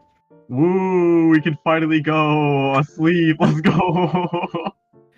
Sumi is really tired, so I know, right? It's what at almost 2 a.m. Dude, me when I get 4 hours of sleep, The no things way. I do. Okay. Before we well, actually start our round 5, though, how did round 4 go? so off stream, I believe we saw off stream we didn't see them, but we had TFT and KSG go up against each other with KSG coming up on top, and RIZ and BLS going up against each other with RIZ coming out on top. Oh, that does mean RIZ is currently 4-0. Yeah. That's quite big. If they 5-0, that's a lot of good characters they're yoinking. Well, it's practically every character they could yoink. That's true. That's true. To me, But, the interesting storyline that's happening here is TFT and LFJ could potentially both go 3-2 if they Ooh, both win their final match. okay. Okay. I think Actually- TFT and I'm sorry, if LFJ lose their final match, and they are against RIZ, so oh, okay. Oh, and that's gonna be TFT has rough. to win their final match. This is going to be like a really tense game 5 for both of these teams. It is a must win for both. Like TFT need to win if they want a chance at a moving on with that tiebreaker, and LFJ ideally like they don't want to risk having to like get to that point where they must play another game in order to progress. Yeah, This is- well, Especially considering in round 1 they already lost to TFT. oh yeah, well, that basically means they have to win their last match. Anyway, It's a must win, but they're also against RIZ, so like that is a tough I opponent. don't know about that one. That's Anyway, back to TFT. We will be watching their match right now, along with BLS, who we have not seen yet in this group. So maybe we can get Yeah. an introduction to Yeah, BLS. let's take a look at their player card. This will be our first time taking a look at them, and here they are. Bartender, Birdie, and Leaf. Bartender hasn't been in the competitive scene, so there isn't like any previous records we could look at, but Birdie's been here quite a while. CTG top 16, that is quite an achievement. There's a lot of good players, especially when you reach that like top 20 area. And Leaf as well, going 4-1 in weeklies. Doesn't look like that great of a score, but when you're considering there's like only about 5 people every week that make it to 4-1 or make it to that 4-1 a point, it is quite an impressive scoreline. Yeah, I personally tried in a couple of weeklies myself and never actually made it to 4 wins, so it is pretty impressive. Also, just a note about Birdie's top 16. The reason it's only top 16 is because he actually messed up the characters that he was supposed to use. He won his series, but apparently he used Mona twice, so it could have been a Oh. CTG top 8 finish. Definitely some good players here on this BLS squad. And like good players being accentuated by an even better deck, but we'll talk about that later. Let's take a look at their opponent in TFT. TFT, a team that we saw play earlier with Quite a few times actually. another really stacked lineup. Yeah, the double Prince Cup top 8 players and Matt Mario. Future Prince Cup winner, of course. Potentially future team stacked with Prince Cup winners, but we'll see if it ever reaches that point. Let's let's take a look at the head-to-head of these decks. Yeah. I would say Ashta and Seahorse is definitely a really powerful combination, especially Ashta with the talent, just giving the extra dice. Seahorse with the shield and the card draw end of round really helps accelerate the hyper magic game plan. Ajita as well is his own solo carry. His burst getting hit ramping damage based off of how many elements he's absorbed, and then like because of his passive being able to absorb elements, he can ramp his own burst just by himself. Yeah, definitely one of the best characters. Also, a really good character to have if you manage to beat them and go into the next stage. It's a really good pair of speaking- characters to pick up.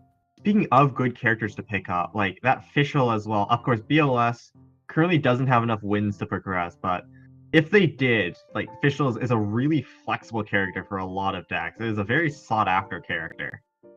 Yeah, definitely one of the best supports out there with a skill that applies Electro immediately and 2 rounds after that in the end phase.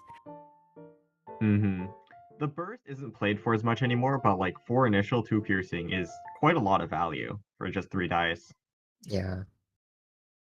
We are hopping right into the game though. I can't tell whose hand that is. Oh no, top hand is BLS. You can tell because they're running Lotus. It's a very good spot. Also, they do have the judgment, but I'm not sure if it's going to come into play. Personally, I feel like TFT have a decent amount of pressure with the official Sucrose. I think early on, especially like getting those swirls off, they do have a decent amount of pressure. But as we go later and later into the game, as we get those jet stacks going, it's going to swing in favor of BLS more and more. Yep, BLS pretty much looking to survive till that round 3 where they can pick up both jets and hopefully just pop off and finish the game then. For TFT, I would like to see them try to put pressure early on actually. Early pressure has been like something TFT has been really struggling with. Because they don't have that fast swap, they can't get like an instant reaction whenever they want it. They have to play around what their opponent does. And that's been a big issue for them going into this tournament. Like against RIZ, against who else have they played against? Against not KSG.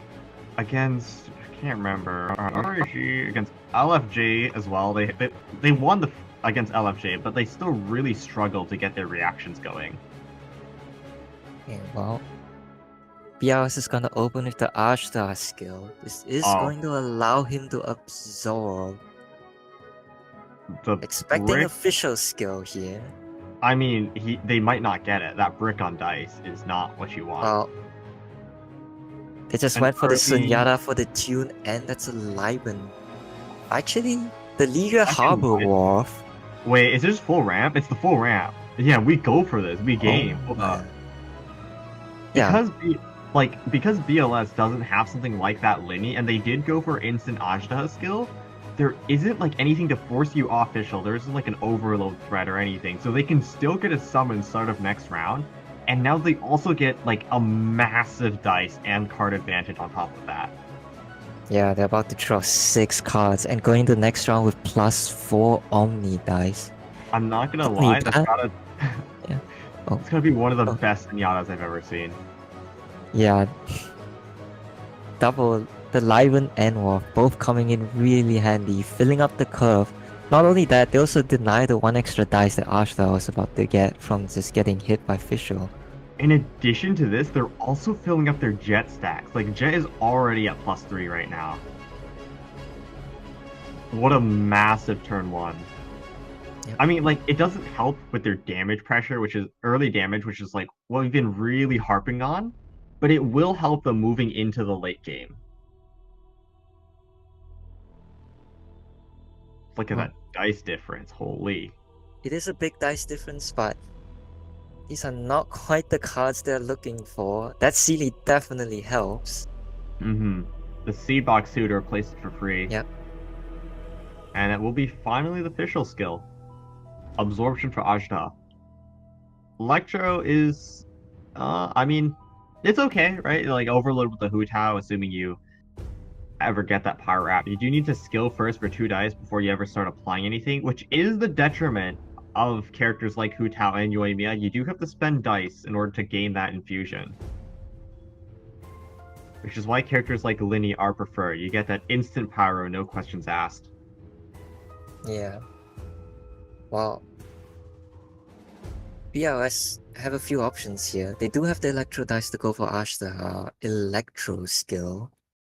But do they want to? I don't think so, right? Because you will instantly swap off official if you're a TFT. You already got that Oz down. There is really no reason to stay.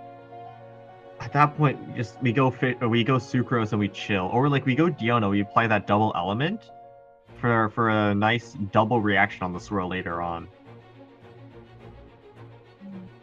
Well, they're expecting TFT to swap official here. I don't think applying this Electro is that bad. Because now TFT swaps off and you get to swap to a different character. You could dodge the EC, you would have dodged Swirl if they went Sucrose as well. So that is true. I don't think you're complaining if they swap off if you are TFT though, because you get to apply double aura. And then if you ever swirl, like anything, it's 2 piercing on everyone. On the other hand, if you are BLS, there is a very real like argument for you to stay on Ashtaha. Because like if you just cleanse an Electro Aura, there's nothing to really swirl anymore, and then you can go absorb the end phase Oz with Seahorse. It'll do no damage, you gotta keep your shield as well. You'll get that Electro they could back. definitely get another Electro skill, and it is what they go for. I mean, like, Electro on everybody, like, at some point you can just come back to Ashta and then we ball. We'll be a Gilded replace. We'll get to 9 dice. We can triple skill here if we wanted to. Free SD as well. Like, we plus take 1 draw for the Gilded. Plus 1 shield. There's the Squire. First time I'm seeing that, like, this entire series. Okay. Ashta transformed into Cryo.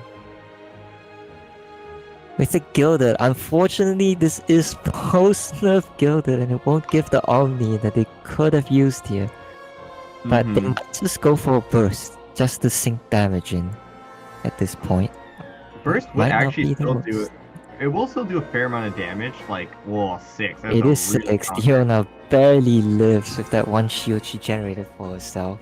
Honestly, like, Diona that low could be pretty big, because, like, Diona is the character that TFT have been consistently trying to get their jets off of with the Diona burst, instead of, like, the Sucrose or Official. So having her low makes it that much easier to deny the jets later on. Yeah, well, 2 dice left for BLS. They have a couple options here. They have Seedbox, they have Sunyata, another Sealy, and Lotus. The Lotus, okay. Do we want to just stay Ajna? Honestly, like, if we stay Ajna, this forces TFT to go Sucrose. Because, like, if we go Official, we kind of just die to skill unless we, like, burn our 1-off hash. But if we burn our 1-off hash, we can't heal Diona. And we can't stay Diona, otherwise Diona dies. This does force a Sucrose swap. With this line, it's gonna be a lot of damage though. Oh, wait, that was a duplicate board. They already had board going. They need to play board. that. That is a pretty big misplay from the side of TFT that could come back to bite them later. We'll replace again. I'm not sure what the point of that was. I guess they did get 1 draw off of it. Yeah, he just wanted the draw off of that, I believe. Also, normal attack here instead of skilling, which makes a lot of sense because you're punching the Lotus anyway. Oh, and then you get Electro for the double. Yeah, you get to apply the triple aura, and then because there's no like Pyro Aura or there's no Pyro Aura currently on the Sucrose overdraw, you do get to get a sick Electro Charged Swirl, which is really nice. That is assuming ELS gives it to them. I mean, they do have turn priority.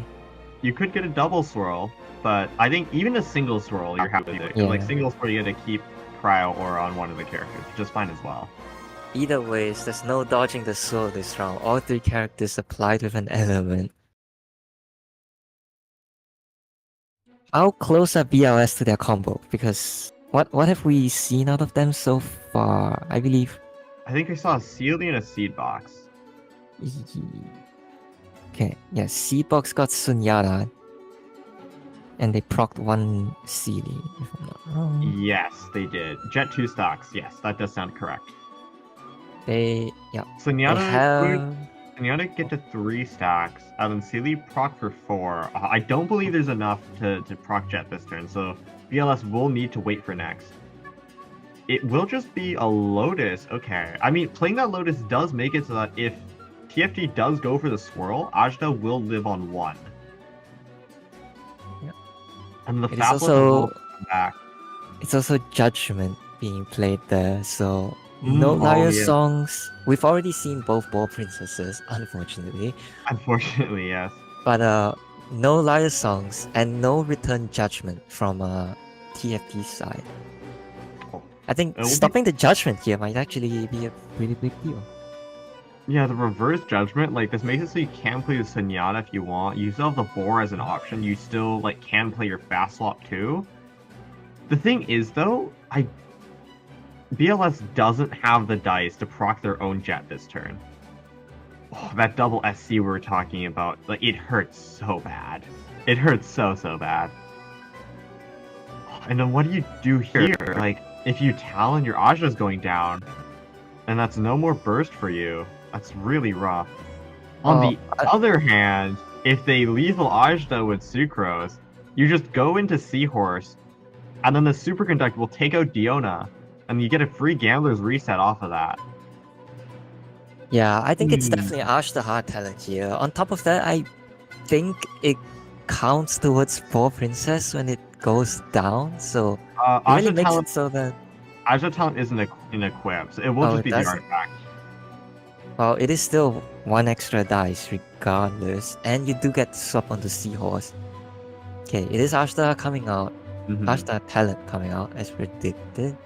Yes. Like, if they go for the lethal on Ajna, like, no, like, the thing is, TFT here, they have to stay on Sucrose, because if you swap, it's just Gambler's lethal, no matter what. So, like, you have to kind of go Sucrose, but if you stay Sucrose, it's just Gambler's on Seahorse, and I believe that should still be 2 actions. Because they would have gone 1... Wait... That The is not Jet lethal. burst! Sucrose burst only does 1 damage, so this forces BLS to stay on Ajna. That's huge! That is not lethal. That is actually so huge. Now if they want to fast swap and lethal Diona, they can't get that Gamblers, and they also don't get their Boar. That's -1 action. But if you stay on Ajna here, it's also bad.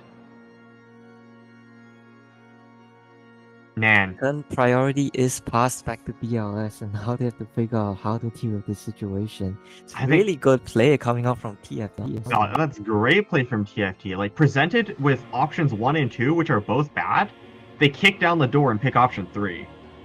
That's basically what happened. Now they have to find some way to get over this turn, really. Mm-hmm. They They need have to, to like, find a good way to use the 4 dice they have. yeah, but, like, no matter which way you split it, it's just not enough. Okay, we go for the Zenyatta first. Not what we want. Our Jet's not proccing this turn no matter what. It will be the fast swap. Into the Seahorse. Probably just the skill. Yeah, the free gambles with the Yayoi, and then we tune our hand. Skill, that's the Diona gone. Gamblers reset for 2. This is still not enough though. Like, because Yeah, unfortunately, they are just 1 dice short of getting another skill off. because we didn't get that Boar Princess proc, we don't get to act again. And TFT as well, just like passing on Liban.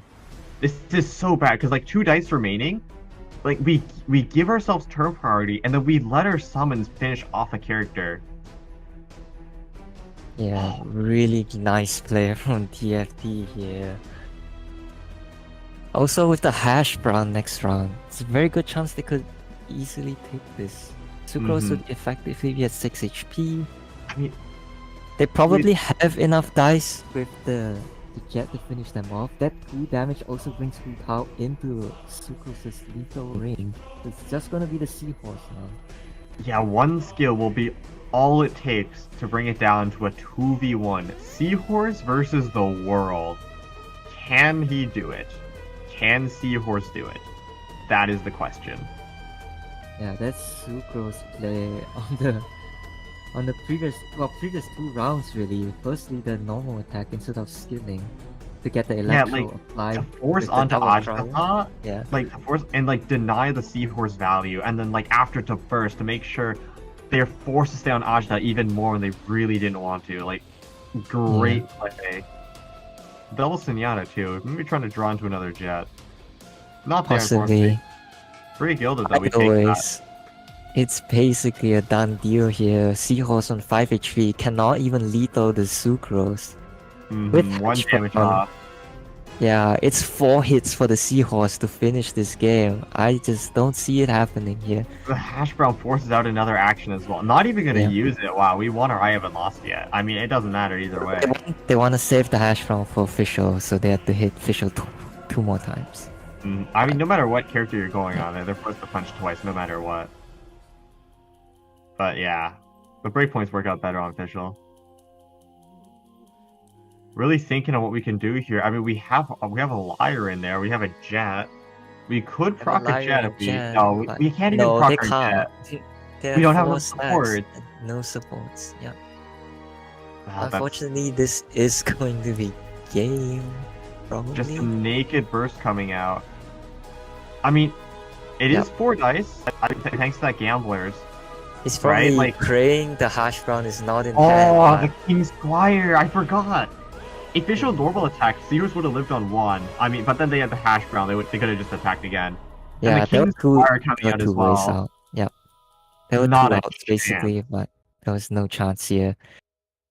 Very nice Sucrose play, really. Can't stop giving praise for that one. Like, just TFT making the most of every situation to find the most optimal play. I'm like really impressed by what they're showing us today. Yeah. Able to turn the tables against what is arguably a better set of characters to claim the win. I believe they make it out of the group if the head-to-head tiebreak goes. As long as the tiebreak, they win. Well, that's assuming that is LFJ assuming loses LFJ to RIZ. which might not happen, but like you never know. But TFT, well, with that they basically did whatever they can, and now they Mhm. just have to wait for the result. They just have to pray. Just hope it goes in their favor. I think with that though, that is going to be our last streamed game of today. We're gonna see if we can pull in for an interview, and then that's gonna be all for Group A. So please wait on that a little bit. We're gonna enter into a break while we get that sorted out. See you in a bit.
And we are back. We have Binzu from TFT.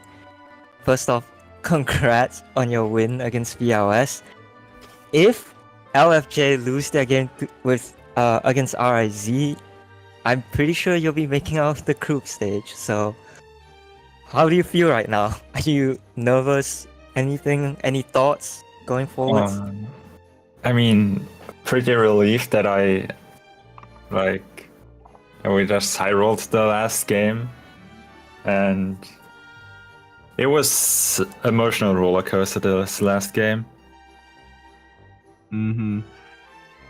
Like, I know with the tournament going much longer than expected, it has been an absolute mental marathon for you guys. I mean, for us as well, but more for you guys. We have to deal with the stress of the games. How did we feel like about our matchup there? The matchup wasn't that horrible, to be honest. Like, it was a bit worse because they just have more value in it itself, but with all of our reactions, it was pretty doable. Yeah. Yeah, well, good thing is you beat the team with Seahorse and Ashtaha, so if you do make it out of the group, I'm Like- sure you'll be looking forward to what decks you can build. It's a lot of characters you have access to. Like, absolute cracked teams you guys can build with that. So, just a quick recap. You've beaten LFJ, RAT, and BLS as well, I believe. Yeah, those are your 3 wins. So you're given Chong, Mirror Maiden, Devalin. Who I believe Seahorse, it's Q. Yeah, those 3, and then Cube Venti and Tartaglia. Any like decks in particular you're looking forward to playing or building? I mean, we were pretty ready to just cash in the Tartag and Venti since we have Vigil, so we can do some funny easy stuff with this. And that's true, yes. getting Astaha Seahorse, we might need to think about what we actually play then. Something to talk about for you guys is that early pressure. We were talking about this on stream, but it looked like you really struggled with getting reactions down early because of like no fast swaps and stuff like that. Did you feel like it impacted how your games were played, or do you think that the early reactions you could have done wouldn't have changed much? We pretty much just played it like just straight up hyper magic, so we didn't really care about reactions early on, and those reactions are just during the combo turn, just some added bonuses. Do you think that mindset of yours will change once you get your characters? Probably. Astraha probably wants reactions early on, and so do some other characters, so probably gonna do that then. And one last question before you leave. Based on how rules work for Stage 2, because you don't have 15 characters, your team will get 3 chances to spin the wheel. What 3 characters are you really looking forward to try to snipe off that? For like strong characters, probably Linny. Otherwise, I'm just biased to just maybe Lila Barbara, but that would just be biased. Yeah, Lila, Barbara, Diona, we just play stall. Oh yeah, we didn't get to see a single stall deck here today, unfortunately. Just a lot of hyper magic, but hey, you know, dice is funny. It's really only been hyper magic with the one exception, I believe RAT with no gildeds. But they did bring the jet. They were just playing magic. Binzu, do you think anyone would bring any other archetypes, like other than just hyper magic, for the rest of the tournament?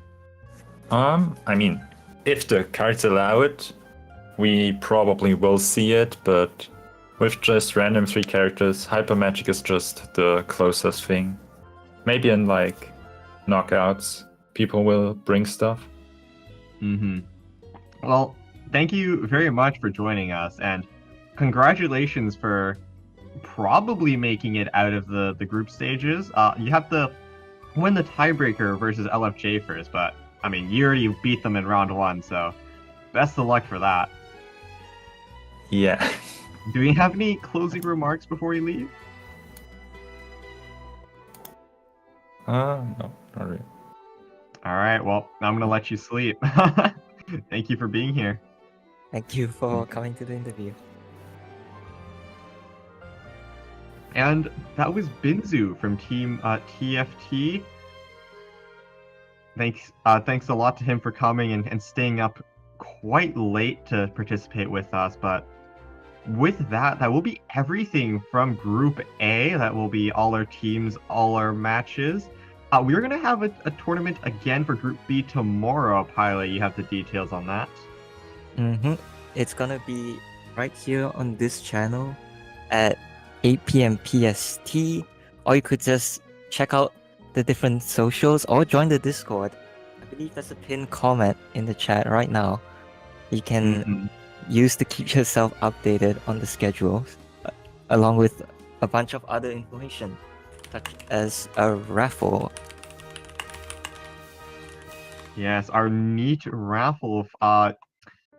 For the raffle, if you guys are confused, we're going to have multiple polls going around, and depending on what team gets voted for the various categories, they will be awarded with a Welkin. I think currently we're doing the unluckiest team award for who we believe rolled the worst on the wheel. So be sure to participate to support your favorite teams. With that, though, that is the end of our stream. A big thank you to Kojo for producing. Okay, And yeah, I think any closing remarks on your side, Pilot?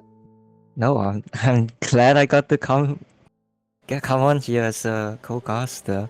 It's been really fun, and yeah, that's about it from me. Perfect. I think it's gonna be high time we went to sleep. So thank you everyone for joining us. The teams for playing, you the viewers for watching, and this will be Sumi and Pilot, your production casters locked in the cage, finally going to sleep. Finally going to bed. See you later from Kojo and Artemis for the ones hurtling out in the background. And I think it's a pretty good day 1. See you guys tomorrow. We're gonna have a lot of fun. All right, let's get out of here. Goodbye. Bye bye.